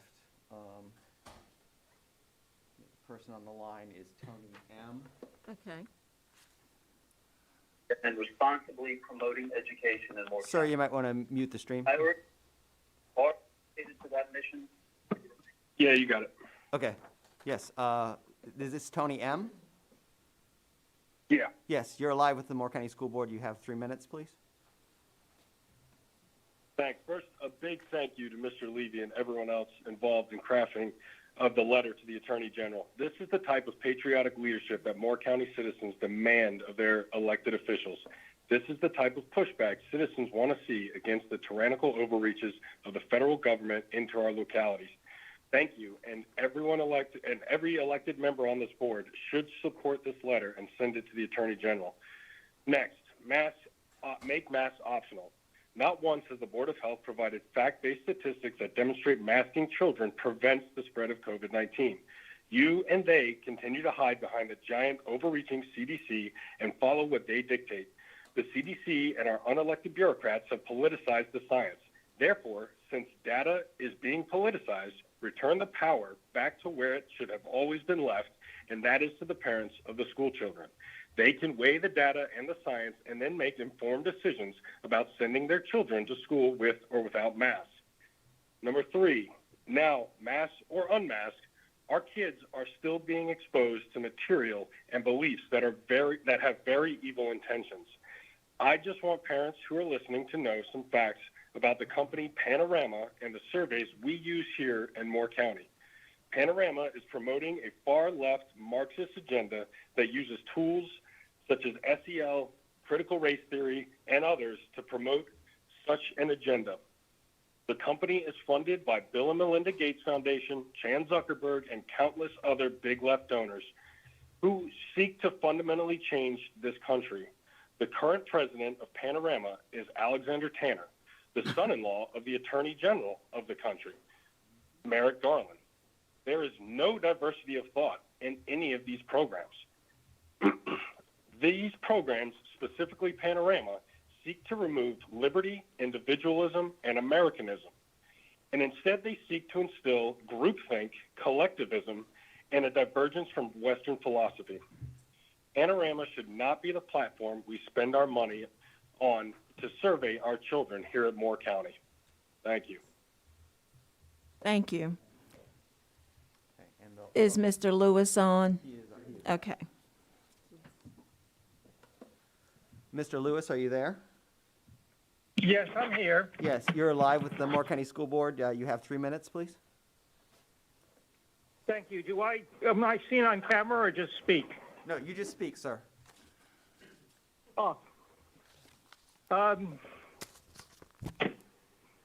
Whatever they say about the mask, about the parents have the choice.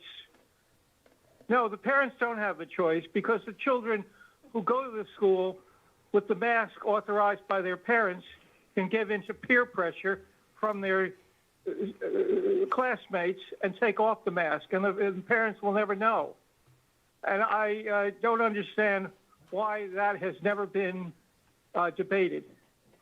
As far as God-given rights, I don't understand where in the world health has anything to do with God-given rights. And these are just lunatics. And I hope the majority of people will do the mask mandate. Thank you very much. Thank you. Madam Chair, that ends our public speaking. All right, at this point, we will move on to board action. Our first item is a revised plan for modernization of 6 elementary school gymnasiums. Madam Chair, this plan was presented to the board during its work session on November 1st. Mr. Barath is available to answer any questions. Otherwise, it carries the superintendent's recommendation that you consider a motion to approve the revised plan for modernization of the gymnasiums as presented. And with that, Mr. Barath and I will proceed to reach out to the county manager and the county commissioners to discuss a way that we can proceed mutually with them. So, Is there a motion to approve the revised plan for the modernization of the gymnasiums? I would so move. second. All right, motion by Mr. Levy, second by Ms. Thompson. Is there discussion or questions for Mr. Barath?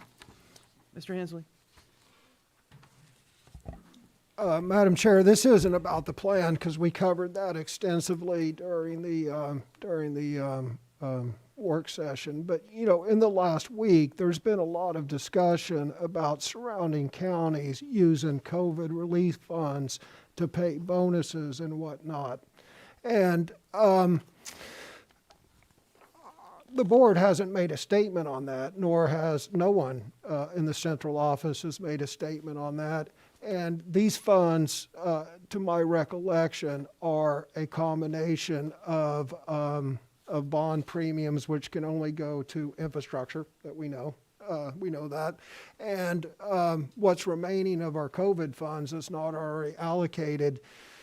And, you know, this board has, throughout the entire pandemic, been generous in giving bonuses. For example, during the summer, we gave a $25 per hour bonus to teachers who taught summer school. And then we gave a commensurate percentage bonus to the other members, classified staff and whatnot that worked. You know, we, notwithstanding the one gentleman that apparently we withheld it from bus drivers, but, you know, we passed on the CARE Act and we did all that.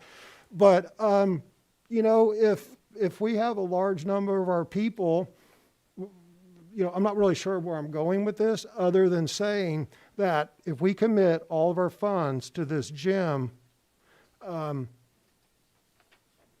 whatever it's called, modernization, I was thinking retrofit, but modernization. And by the way, I fully support this.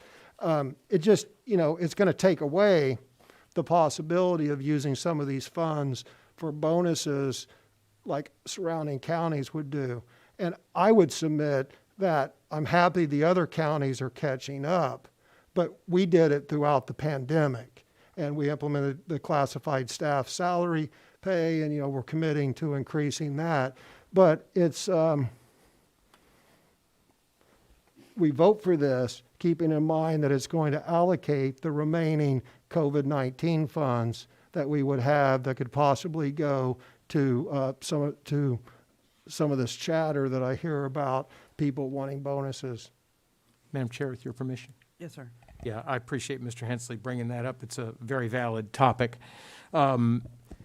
What you're voting on tonight is to authorize Mr. Barath and I to reach out to the county manager, begin a process. There won't be any, all these projects are so substantial that none of them proceed without your eventual final vote.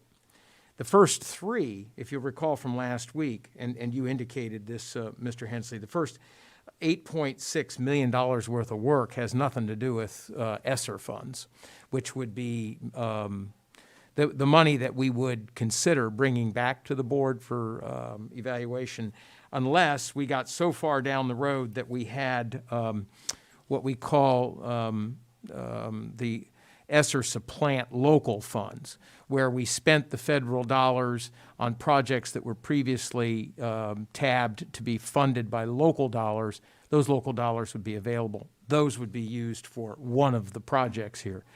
So your concern is valid, but not pertaining this recommendation, okay?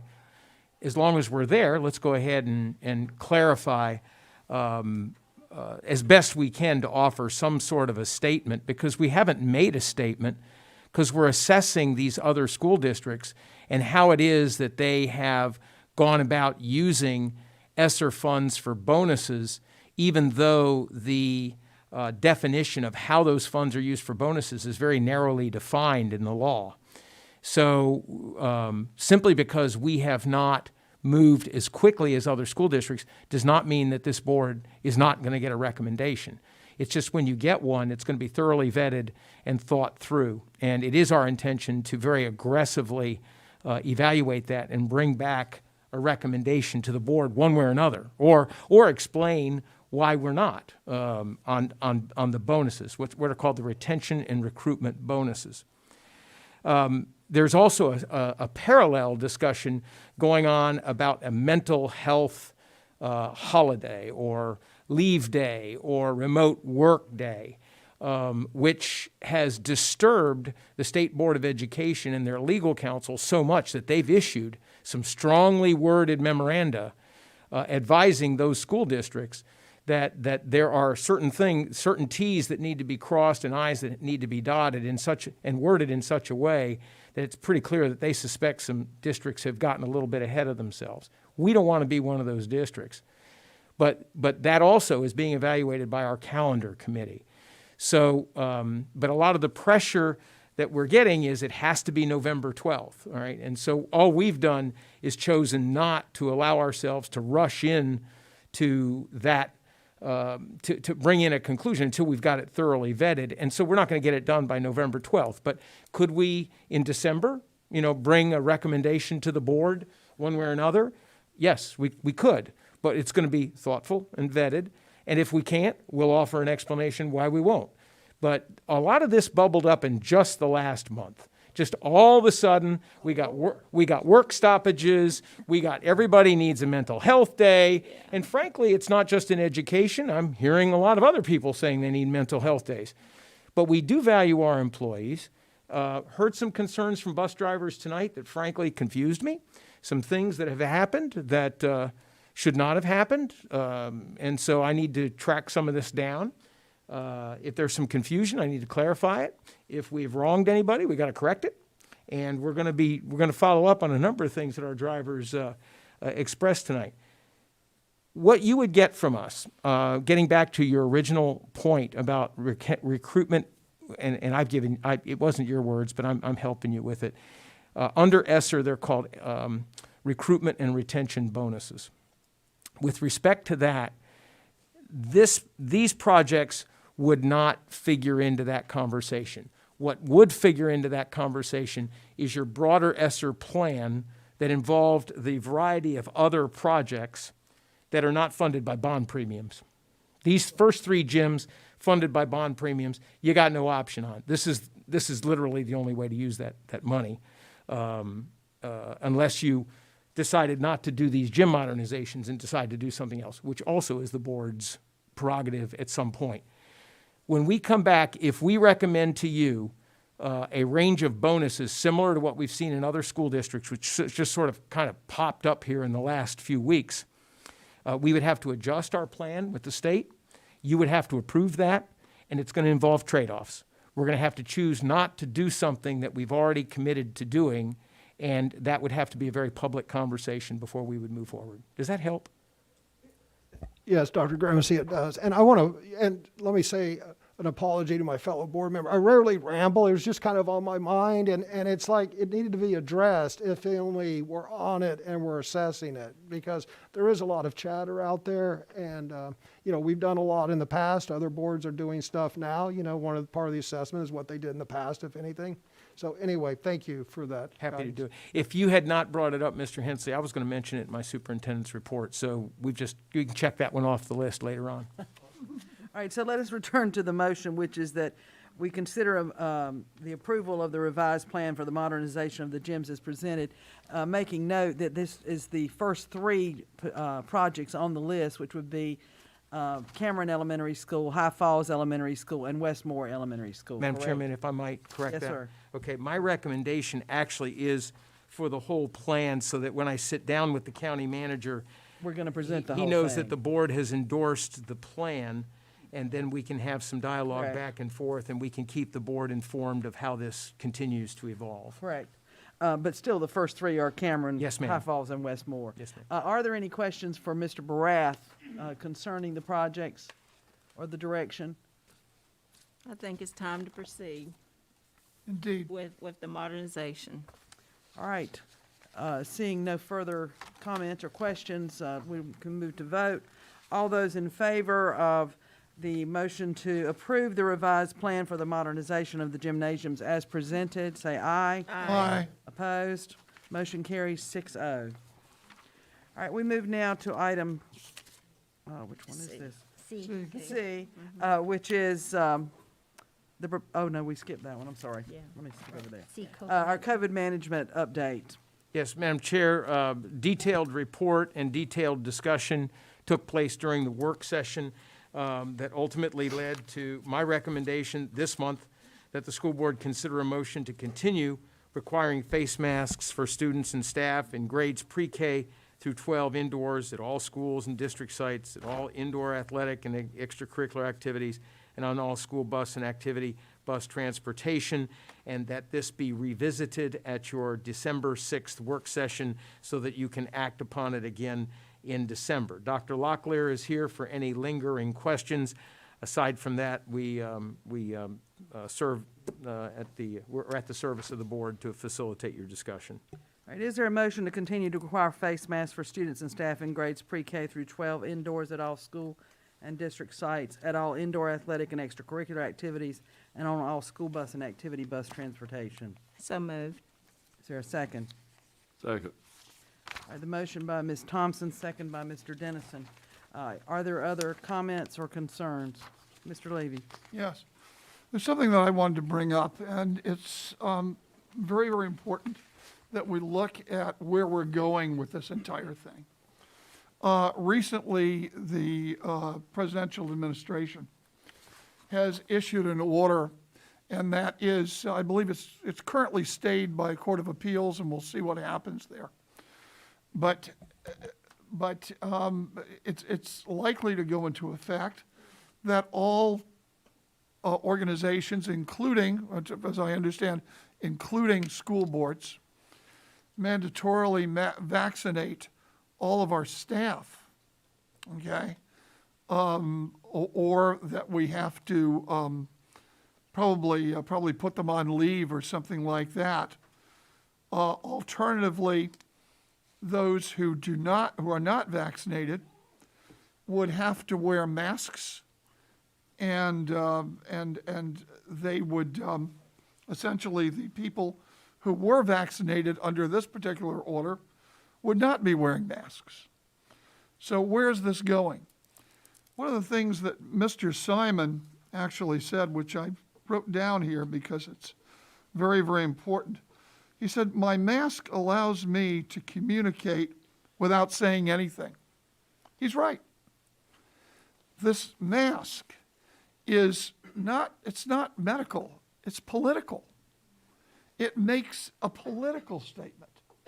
We should never be forcing our students or our faculty to make political statements. Where is it going? It's going to where those people who are vaccinated, even if we get rid of the so-called mandatory mask mandate for everyone, the next step, because we always have to look at the next step. The next step is masks for those who are unvaccinated, or those are the people whose breath is evil. These are the people who are less who cannot be around us without being masks. This mask is becoming what lawyers call a badge of slavery. In other words, it is something that is being worn not for medical purposes, but for political purposes and to show fealty to the state. It is not where we should be. We have to look at this entire thing and see it creeping along and along and along. It started with 15 days to slow the spread, okay? Then it became, well, as soon as we develop this vaccine, we'll be able to take off these masks. And now, well, the vaccine's been developed for months and months and months. No, but your mask must stay on, okay? It is not where we should be. There are several other counties who have had the guts to say, we're not joining this parade. We're going to give our people liberty. We're going to say, we understand that some people say masks are essential. Some people say that they're worthless. The truth of the matter is, we don't know. This is all experimental. And what do we do with experiments? We declare liberty. And liberty says masks optional. So we need to form the guts to say, sorry, in Moore County schools, maybe just like at the health board meetings, masks are optional.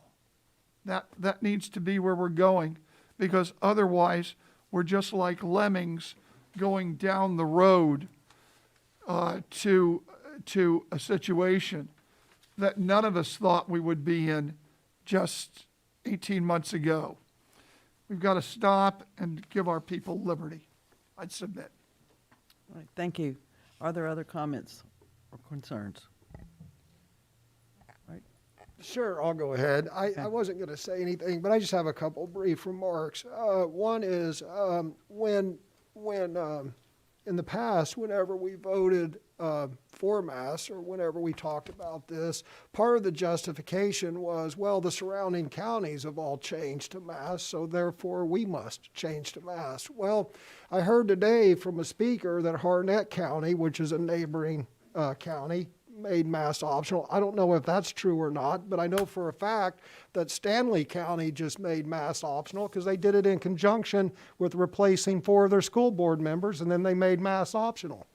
So I find it funny, isn't the right term, but I would like to point out that part of the justification for wearing masks a couple months ago was, well, gosh, all the surrounding counties are doing it, therefore we must. And now that the surrounding counties are making it optional, I don't hear a peep on the slides up there that say, well, gosh, the surrounding counties are making it optional, maybe we should make it optional. More importantly, though, and it has to do with the speaker that was up here today, that I think we've all pondered, and that is, what is the psychological damage to our children? You know, children learn. Children see smiles, you know. You can, look, what's Hensley thinking while this person's speaking? You don't know because you can't see whether I'm smiling or maybe you see a gleam in my eye, but, you know, there's so much to communication. And, you know, we're in the education business. We know that there's learning loss. We know that there's been 20% or whatever the setback was. And some percentage of that has to do with the barrier of effective communications.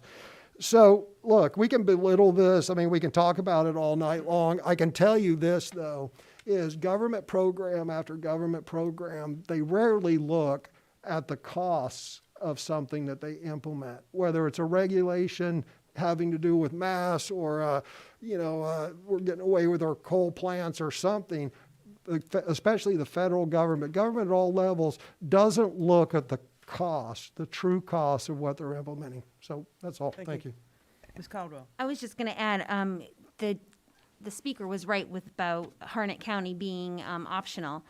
They've been an optional, I think, since the beginning of November, but what they are finding out is it's not so much COVID cases, it's the quarantines. So for instance, on, let me see here, I have the data right here.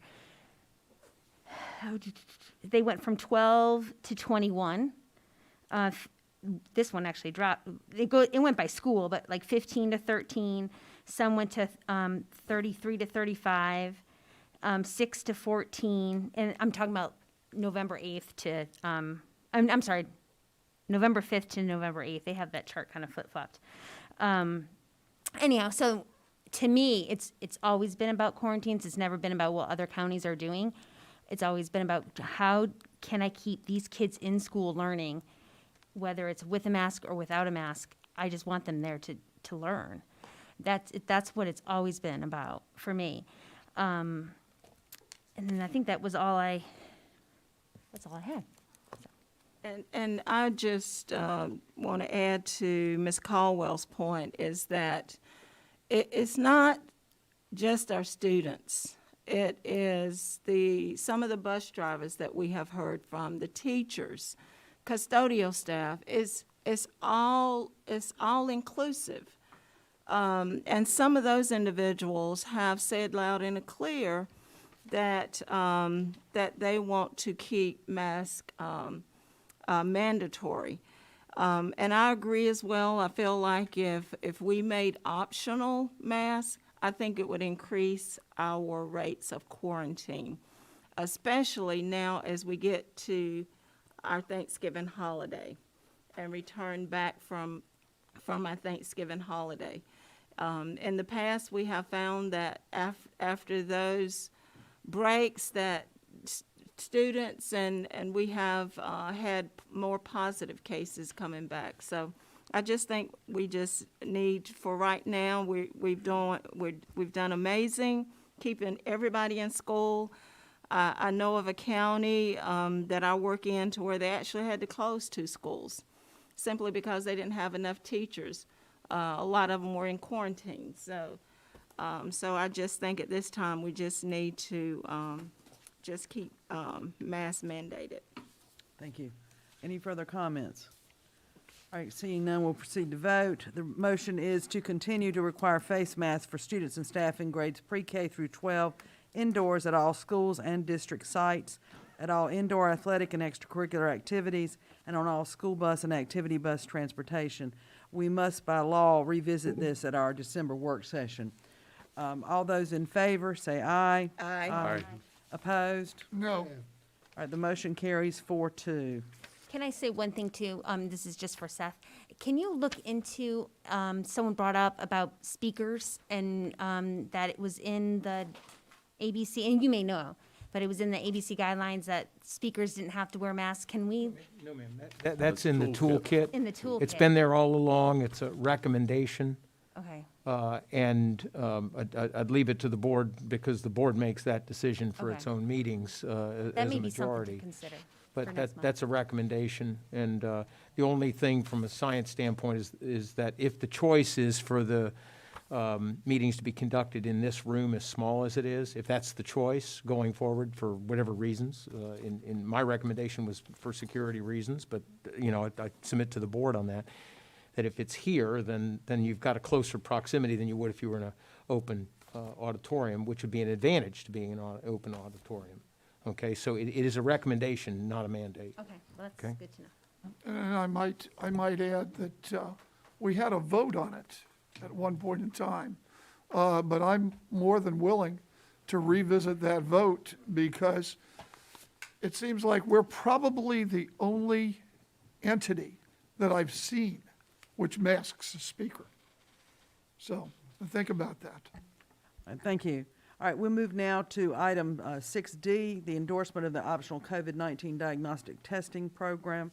Dr. Grimison. Yeah, Madam Chair, I appreciate your suggestion that we include this after the discussion at the work session last week. There had been increasing concern on the part of some board members about the fact that I had authorized this, that it should be approved by the board. And it was never my intention for that conversation to become one about the superintendent's authority. So I do respect the concerns of board members on that, and was, you know, when it gets to the place where that's the focus of the conversation, then I think it's my responsibility to assist the board in getting its focus where it, you know, is most appropriate for our children and our employees, and how you all perceive what is in their best interest. So with that, we you know have talked about this at meetings. This has been part of the COVID-19 update. Dr. Powers and Dr. Locklear presented a framework for this. It was never sort of intended for it to come to a decision, but you basically have most of the information that comes from the COVID-19 management update about masks. You've got same information there about the diagnostic testing program. And so I'm going to defer to the board to let Dr. Powers, Dr. Locklear, and I know if there's any questions that you have. What we have presented is the original, what I call stock contract from DHHS. There were some refinements that legal counsel and staff asked DHHS to consider. That has taken quite some time for them to consider. I would tell you, though, that when I originally reviewed the original stock contract with Dr. Powers and legal counsel, I felt that absent legal counsel having any particular concern, I felt ready to sign that particular stock contract and prepared to present that to you. Since that is the one we have, there's no question about that one. I am willing to sign that if the board approves it. And if the board would like legal counsel and I, with the time that we have, to pursue further refinements with that contract, I would appreciate the grace to do that, knowing that whatever we do will be more to Moore County's favor as opposed to the state otherwise. So my recommendation, as I've worded it here, is not intended to confuse. I just want to make sure everybody understands. I recommend that the board consider a motion to endorse it says intent, but my desire to sign the original stock contract or any refinement of the original contract that staff and legal counsel would deem more beneficial to the district. Now we're happy to answer any questions. Thank you. Is there a motion to endorse the superintendent's intent to sign the original stock contract or any refinement of the original contract that staff and legal counsel deem to be more beneficial to the district? So moved. Second. All right, the motion by Ms. Caldwell, second by Ms. Thompson. The floor is open for discussion. I was just trying to be Ed. All right, Mr. Levy. Yeah, first of all, I want to have it made clear that I'm not against testing because I think it's necessary to always have testing available and the like. I have heard the discussion, and what I am against is encouraging, and I think in spite of the fact that we try to discourage it, it does encourage sick children to come to school. So what is, we tell people, well, if you have any symptoms, then don't come to school. Well, what's a symptom? A symptom is a sore throat or or sniffles. Well, let's take sniffles. If you have ever seen a child go with a sleeve like this in school, which I have many times, you know that kids come to school with sniffles all the time, that parents are under great and immense pressure to send children to school because they have jobs to do and they need to put food on the table. And if they have to stay home with a sick child, many hourly workers are not going to be able to earn money for that day. So what will they say to their children? I guarantee this will happen. Their parents are going to say, I don't think you have anything, but go to school and get tested. So the child gets on the bus, goes to school, says to the teacher, well, I have the sniffles. And then the teacher sends him to get tested. So what we are doing is we are encouraging sick children to go to school regardless of what our intention is. This should be done by the health department. One speaker told us today that we are trying to manage mostly healthy children with this new idea that the schools are something more than schools, that we are health departments. We are not health departments. We have a problem. We have almost 50% of our students are not reading on grade level. They're not doing math on grade level. And as far as our minority students, cut the ability in half, and it's around 25%. Okay, and contrary to what was stated here before, I indeed brought to a committee a resolution that we set as our goal, raising overall reading and math grade level proficiency up 20 points while reducing the gap between minority students and the overall student population by half. And we set that as a goal to do that in the next year. That was, I brought that up twice. Once it was voted down by my policy committee, and once I was told last week that it was maybe something that we ought to discuss later as a part of the strategic plan. But those are on my mind and on the minds of many of our school board members. But getting back to this particular thing here, this particular contract. If testing is necessary, it's my understanding through a letter from Dr. Diazio that the health department only does it 2 days a week. Well, this money should probably be somehow transferred, or the county ought to use their money to give it to the health department to do it 5 or 7 days a week, so that these children don't have to come to school. We don't have isolation chambers in schools. We don't have, our teachers are going to do PPE, and yes, they're going to do some of the testing outside and through drive-through. That is for those parents who don't send their children to school to begin with. But the nurses are going to be located within the schools. So all in all, You know, it's a lot of money, and I know it's tough to turn down money, but I don't think that this is overall good for our schools. So that's the reason why I'm going to vote no. Thank you. Thank you. Are there other comments? Somebody, Dr. Grimacey correctly looks Hensley? to the left.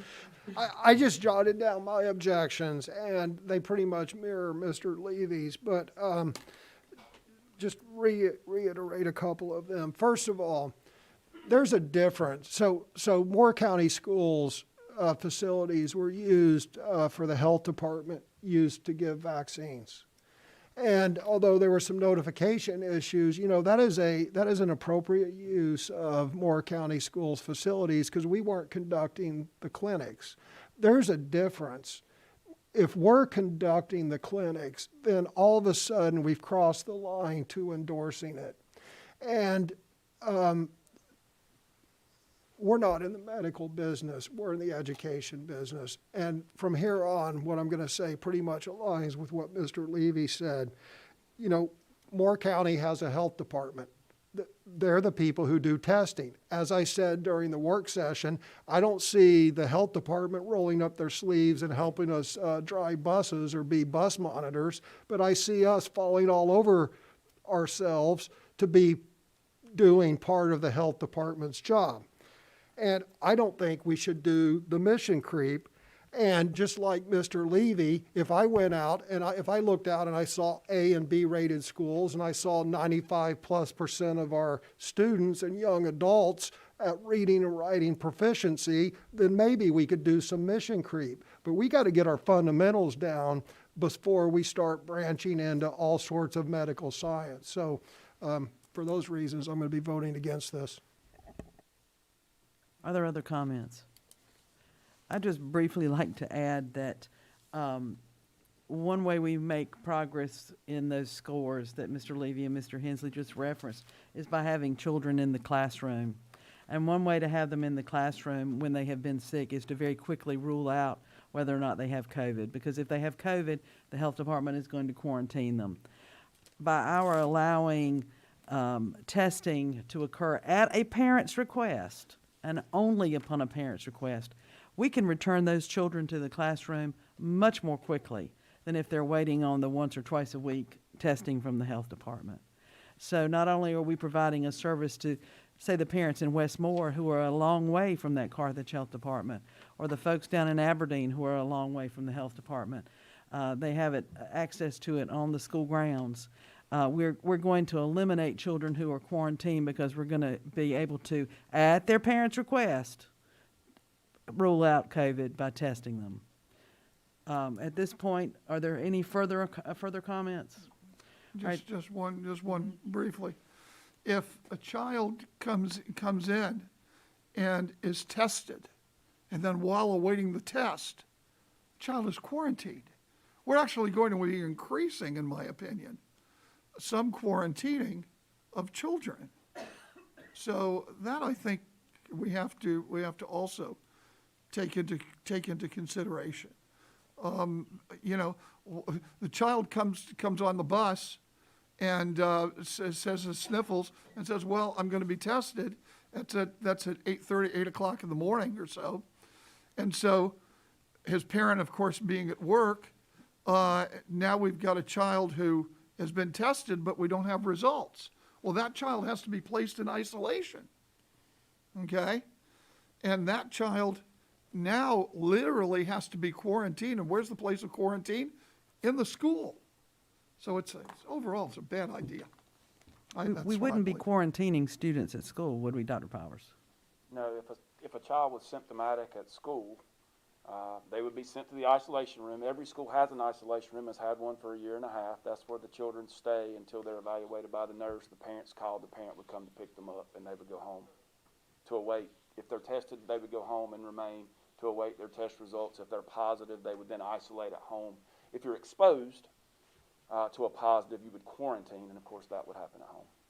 Would we test children by just coming in by themselves, or do their parents have to come with them? No, if they're at school and their parent... No, this is for a testing program. Correct. So if a child is symptomatic at school and the parent has signed a consent and provided consent, the parent will be contacted to let them know your child is symptomatic. You know, you have given consent. Would you like for us to test your child? If the parent says yes, then they would be tested while the parent's on the way to come pick them up. If they say no, the child will just wait until the parent gets there to pick them up, and the parent can choose what they want to do, whether to test or not. But for the tests that were done outside of school, like with the drive-through. Okay, so if a Shall parent- be able to come themselves to the drive-through and get tested? No, not, Okay. they would have to, yes, they would, it's a drive-through, they would be brought there, the test would occur in the car, just as what you probably experienced Okay, at, that's what I thought. at other Clinics. clinics, yes. I asked you last week, and I'm going to ask you again. Clarify the difference in a child that has symptoms, is at school and has symptoms, with testing and without testing, right? So currently, there's no testing. Child has symptoms. What is the protocol? Right now, with no symptoms, if a child is symptomatic at school, they No, would, is symptomatic at school with no testing. with no testing. Right.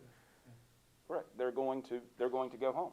The parent's gonna be called, they're gonna go to the isolation room. Thank you. The nurse is going to evaluate them. The nurse is going to call the parents going to come pick them up. The parent's then going to take them, and they're going to be told they need to contact their healthcare provider. And once we have testing, how do things change? That gives any parent that wants it a free, convenient option to have their child tested at school that day before they pick them up. But everything else is still the same. Correct. Okay. But that's it all. also gives, in my opinion, it also gives the parent an incentive to send a child with the sniffles or something that the parent says, well, I don't think you have it, but go down there and get tested. And it's an incentive to send a sick child to school because where do you send a sick child? You send a sick child to the doctor's office, okay? Or now to school. You know, that's the problem. That's the reason why I think it's a bad idea. Submit. All right, so shall we return to the motion unless there's further discussion? All right, the motion is to endorse the superintendent's intent to sign the original stock contract or any refinement of the original contract that staff and legal counsel deem to be more beneficial to the district. All those in favor? Aye. Opposed? No. The motion carries 4-2. All right, we now move on to item 6E, the proposed resolution. Madam Chair, the proposed resolution carries no recommendation one way or another from staff. Superintendent is at the board's service. All right, I think we'll go back to Mr. Levy at this point to summarize your reasons for presentation, if you so care to. Yes. And then or to move. Yes. First of all, let me formally move this resolution, which is attached to our agenda as a motion for the board.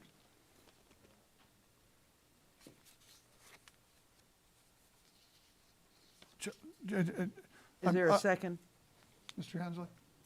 Yes, I second it. I was too busy reading the declaration. Okay. Okay. Motion has been made by Mr. Levy and seconded by Mr. Hensley to adopt the resolution regarding communications from the Attorney General of the United States and the President of the National School Board Association. Okay, now if Go I ahead, can Mr. speak to Levy. it. Yes. Parents are our partners. That's what they are. They are our partners. Sometimes they don't feel that way. When we put meetings in small venues such that parents who want to attend our meetings physically have to be out in the cold. They don't feel that way. And they especially don't feel that way when the Attorney General of the United States singles them out for investigation by the FBI. And when the National School Boards Association decides to single them out and call them terrorists, and to say that we should use the Patriot Act against who? parents in schools. Now, you know, everyone's saying, well, there's violence. Where's the violence? There isn't. Of course, last weekend on Boston Commons, Antifa attacked a group of conservative protesters. Nobody cared, you know. 2 people arrested, nothing, okay? But that's not, when half of Portland, Oregon burns down, you know, when Washington, D.C., and I'm talking about this, the White House is put under siege for 2 days, and a church is burned in the middle of Lafayette Park, the FBI doesn't do much. But when parents come and they want to be heard, they want to come to our school board meetings, what happens? They're called terrorists. We need to send a message. And I think the voters in Virginia sent a message. And that message was loud and clear, that parents have a role in their children's education, and that parents should be heard, and that parents are partners in education. The people of Moore County also believe that. Listen to the number of people, the number of speakers who wanted to speak to us today. Okay? So, what have I done? I have said in this resolution, and I'll look at the therefore clause. Because we have adequate safety precautions with our local police, and we have even our school police and the like. Therefore, it's resolved that the intervention of the federal government is not appropriate for issues involving the security of this Board of Education at this time. The board welcomes the peaceful voice of all our residents regarding their dissent, approval, and disapproval of its actions. The board welcomes citizens' use of all peaceful and lawful means to petition this board, and further welcomes the right of the people's right of assembly and free speech to the fullest extent that the law of our state and federal constitutions permit. So what we're saying is we're sending a message to the Attorney General of the United States to say, let parents be parents. Let them be our partners. Let them be loud. Let them be boisterous. Let them look me in the eye and let the parents or the taxpayers say that I'm not doing a good job. That's their right, okay? It is not permissible to put them out in the cold like we've done for the past 2 months, okay? It is not permissible to allow the Attorney General to think that these parents can come to our school boards and get a visit by the FBI. It is not permissible for them to be treated like terrorists. Now, the National School Boards Association has apologized for some of their letter. Not entirely, but for some of their letter. But the Attorney General has not. Okay? There are apparently 2 systems of justice in the United States. One of those systems of justice goes after parents who are trying to tell their school boards how they feel education should be done. And you know, a lot of people say, well, let's leave it to the professionals. Let's just let the professional educators do their job. our Constitution and our state has told us that school boards are elected. We're elected by the people. There's a hint there. The hint is that the people have the right to come to the school board and tell us what a good job we're doing or what a bad job we're doing. And chilling the First Amendment is not what we should tolerate. We need to send this message that the Moore County Board of Education supports freedom of speech, freedom of assembly, and the right to petition government for redress of grievances. It's important that we model this not just for ourselves, but for our children, so that they know, so that when they want to speak freely, they will say, our school board in Moore County was brave. Our school board in Moore County told the federal attorney general to allow free speech. That's the kind of civic mindedness we need. That's the reason why we need this resolution. Submit. Thank you. Any other comments?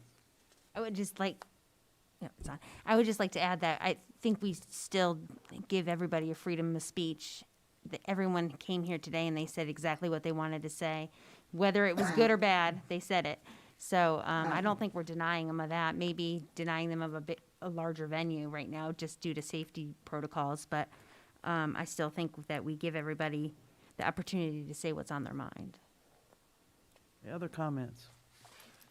Yeah, I'd like to take a little different approach on this, and I'd like to make the case that we have a special duty to stand up and tell everyone that the National School Board Association does not, or at least that letter does not represent us. And I'll tell you why. All special interest groups want to act like they speak for everybody. An example is the National Organization of Women, who want to act like they speak for all women, when in fact, I don't know a single woman that they speak for. The National Rifle Association wants to act like they speak for all firearms owners, when in fact they don't. And the National School Board Association, who sent this letter to the Attorney General or to the President, wants to act like they speak for all school boards, when just like the National Organization of Women does not speak for all women and the National Rifle Association does not speak for all firearms owners, the National School Board Association does not speak for all school boards. But here's why we have a duty to stand up. Because we financially support the National School Board Association. We pay dues to the North Carolina School Board Association. And I assume, and I may be wrong, but I assume that the National School Board Association gets some dues from their state chapters, because some state chapters have already threatened to withdraw from the National School Board Association. I haven't seen the North Carolina School Board Association do that. In fact, I would say that the North Carolina School Board Association participated in the same scheme at the state level, because if you go back a couple months ago and look at our agenda, it's posted there. There's the letter from the State School Board Association to Governor Cooper, and then 3 or 4 days later, there's a response from Governor Cooper, just like the National School Board Association did with Biden. That's an aside. The point is, we pay dues to the State School Board Association, which funnels up to the National School Board Association. If you feel that the letter that they wrote to President Biden reflects your views, then vote against Mr. Levy's motion. We've already sent our money. So if you think that that letter represents your views, then vote against his motion. If you think that the state or the National School Board Association's letter was offensive and out of line, then you should vote for Mr. Levy's, whatever it's called, proclamation letter to the president, because it sends a message, and it's our duty to send that message, because that organization represents us. And if we don't stand up and say, nope, you're out of line, you don't represent us, then you've effectively condoned it. Are there other comments or concerns? All right, seeing none, then we can proceed to the motion. The motion was to adopt the proposed resolution regarding communications from the Attorney General of the United States and the President of the National School Boards Association that was attached. All those in favor? Aye. Aye. Opposed? Aye. The motion fails 4-2. At this time, we will move to the superintendent's report. Courtesy of Mr. Hensley's question, I delivered the only additional information that I would have liked to have shared this evening, and I again appreciate the opportunity that he afforded me on that, and I hope that was helpful. Thank you. Board comments, Ms. Caldwell? Nothing. Mr. Hensley? Just one quick thing. I want to thank everyone who showed up this evening to speak, and especially the bus drivers and the transportation people. You know, it's always good to hear information firsthand. You know, some of this I believe we were aware of, some we weren't, but, you know, the first step in fixing stuff is having an awareness. So I appreciate everyone that shows up and speaks at the meetings. So thank you. Thank you. Mr. Dennison? I do have a few comments tonight I'd like to make. Unfortunately, there aren't a lot of people here to hear it, but I need to make them. I've heard some of our board members and others saying we are denying our citizens their First Amendment rights. The First Amendment states Congress shall make no law respecting an establishment of religion or prohibiting the free exercise thereof, or abridging the freedom of speech or of the press, or the right of people to peacefully to assemble to petition the government for redress of grievances. When have our citizens ever been denied to peacefully assemble? When have they been denied the right to sign up to speak? When have they been denied the right to speak at our meetings during public comment, except when they were not following our COVID protocols, disrupting our meetings, or going beyond the 3-minute level? By the way, our policy for disruption of meetings states, persons who willfully interrupt or cause disturbances at an official meeting of the board may be directed to leave by the presiding officer. If such person refuses to leave after being directed to do so, they are guilty of a misdemeanor. CRT, still hearing about that. Still hearing complaints about critical race theory. Now, we have a policy for forbidding our teachers to promote any of the critical race theory concepts, and we've had it since July. I cannot believe that anyone believed any Moore County's teacher would promote one race as inherently superior to another race or sex. That an individual solely by virtue of his or her race or sex is inherently racist, sexist, or oppressive, whether conscious or unconsciously. Whether an individual should be discriminated against or receive adverse treatment solely or partly because of his or her race or sex. An individual's moral character is necessarily determined by his or her race or sex. An individual solely by virtue of his or her race or sex bears responsibility for actions committed in the past by other members of the same race or sex. That an individual solely by virtue of his or her race or sex should feel discomfort, guilt, anguish, or other form of psychological distress. The belief that a mediocrity is an inherently racist or sexist belief, or that the United States was created by members of a particular race or sex for the purpose of oppressing members of another sex. I've also hear a lot of conversation about performance, so I would like to give you some facts on Moore County Schools' performance, because I'm getting tired of hearing all the complaints about the reading score of a specific subgroup in one grade in elementary school instead of recognizing the achievements of all our students. We know how difficult it is to bring some of our students up to speed when they start well off behind most of our other students when they enter kindergarten. Our teachers do an outstanding job with these students, which allows them to complete their required courses for graduation. The claims that many of our students cannot read when they graduate is absolutely, I said BS. Look at the facts. District performance score determined by all state tests, all subjects for all students. Moore County Schools ranked 36th in the state out of 115 districts in 2020, and we moved up to 23rd in 2021. Our graduation rate was 12th in 2020, 13th for the state in 2021. Career and technical education, one of only 3 of the 115 districts to meet or exceed all 8 state goals. And just so you know what the state goals are, the first one is academic achievement, reading language arts, academic proficiency in reading language arts. Academic attainment, mathematics, academic proficiency in mathematics. Number 3, technical attainment, have met proficiency using the state assessment measure. Number 4, secondary school completion, extended graduation rate. Number 5, student graduation rates, 4-year college rate. Number 6, secondary placement, or post-secondary education or advanced training, military service, service programs, or are employed. Number 7, non-traditional participation in CTE programs of study that lead to non-traditional fields.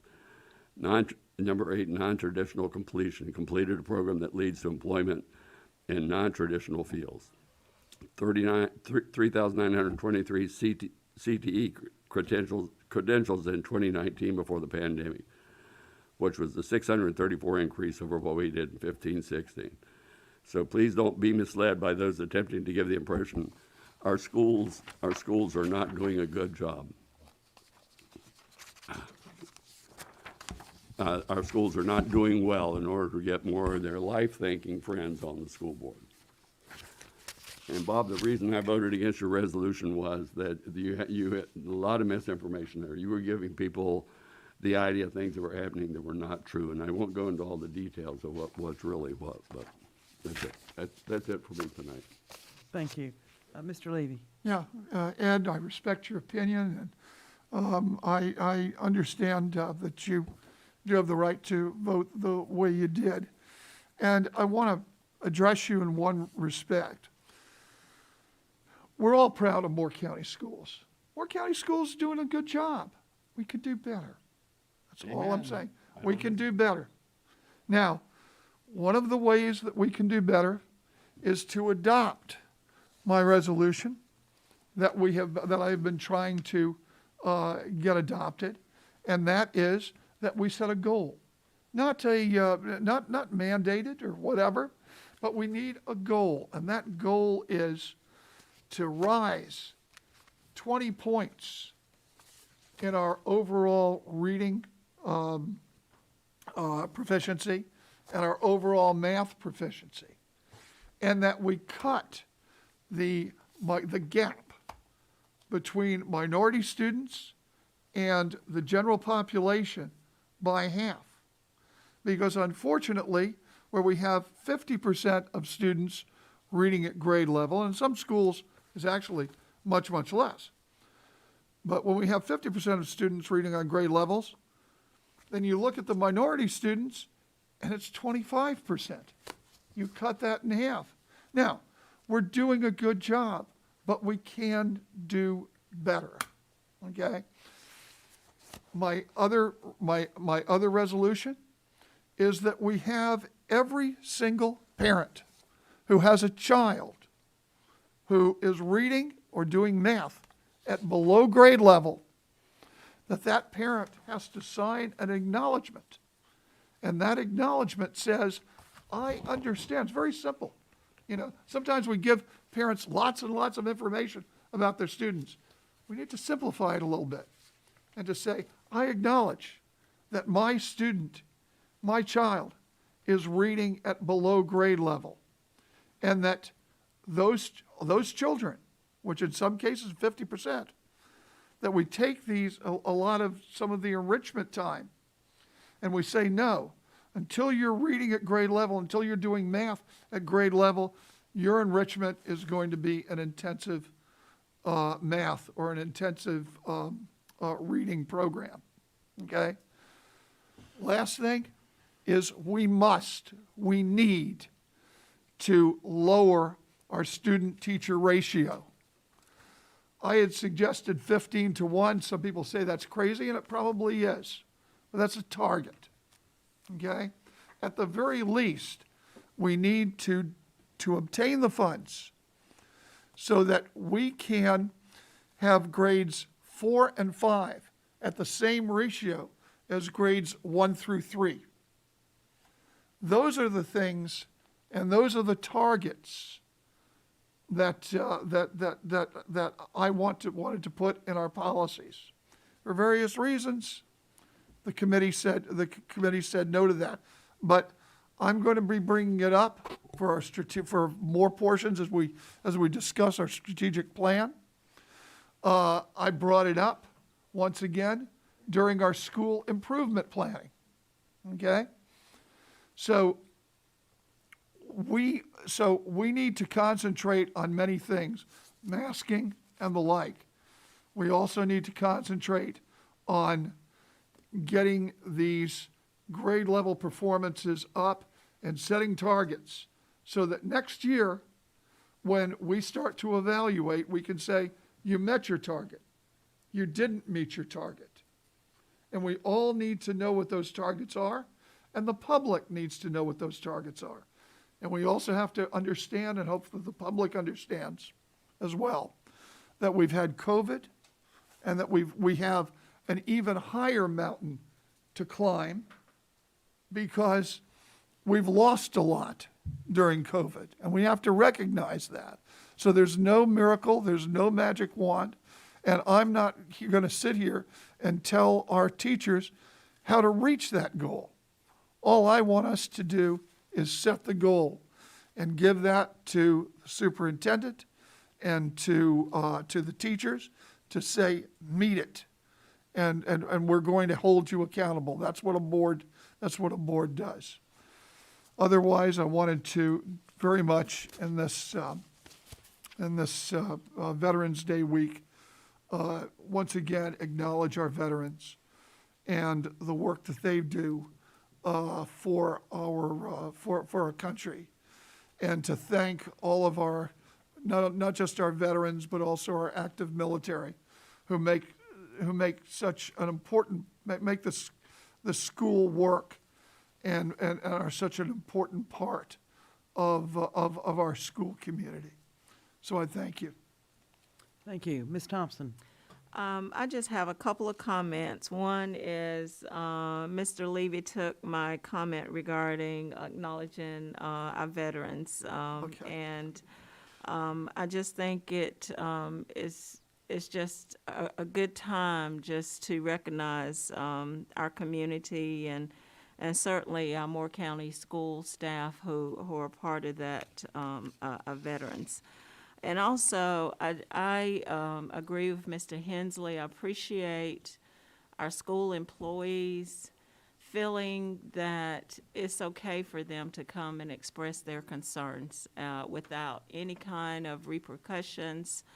So many times you hear that I would like to go to the school board, but so I'm thankful that that we are setting an atmosphere where our employees are beginning to feel that that they are okay and comfortable with coming to the school board to share their concerns.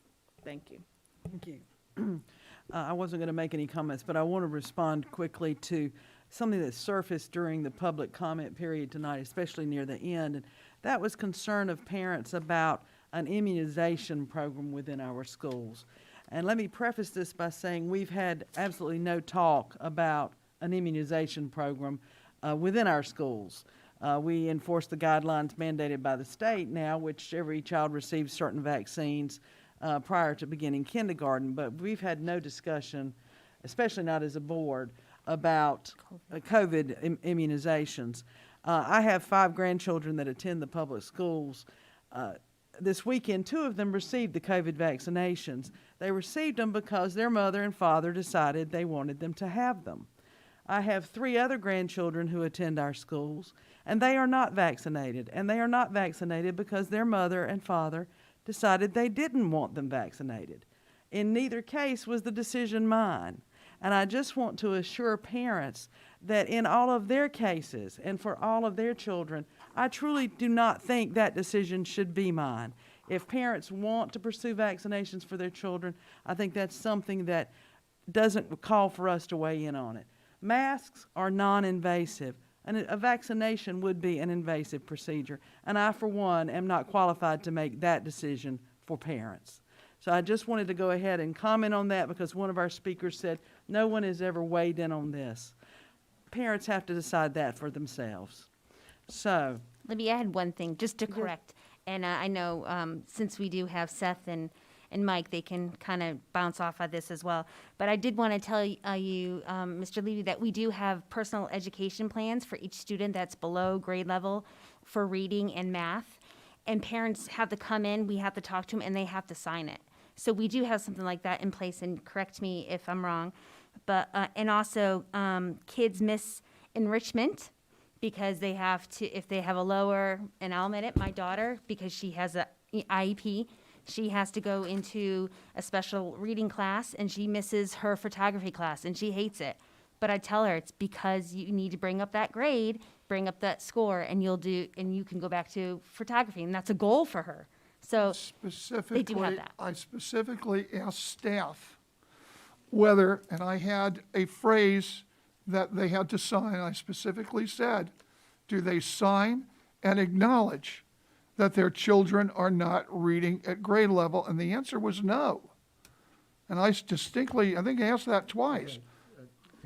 Ms. Caldwell's brought it up, now we have a conversation. Sorry about that, No, it is, no, we I wanna have make sure it was Yeah, that's clear. right, Deal but with now, no, Mr. Levy is owed an answer to his question. Gentlemen, but somebody approach the microphone and please I was clarify hoping that. for a board member death match, but I guess we're just gonna have a factual information instead. Your staff exists We to did. avoid death matches, okay.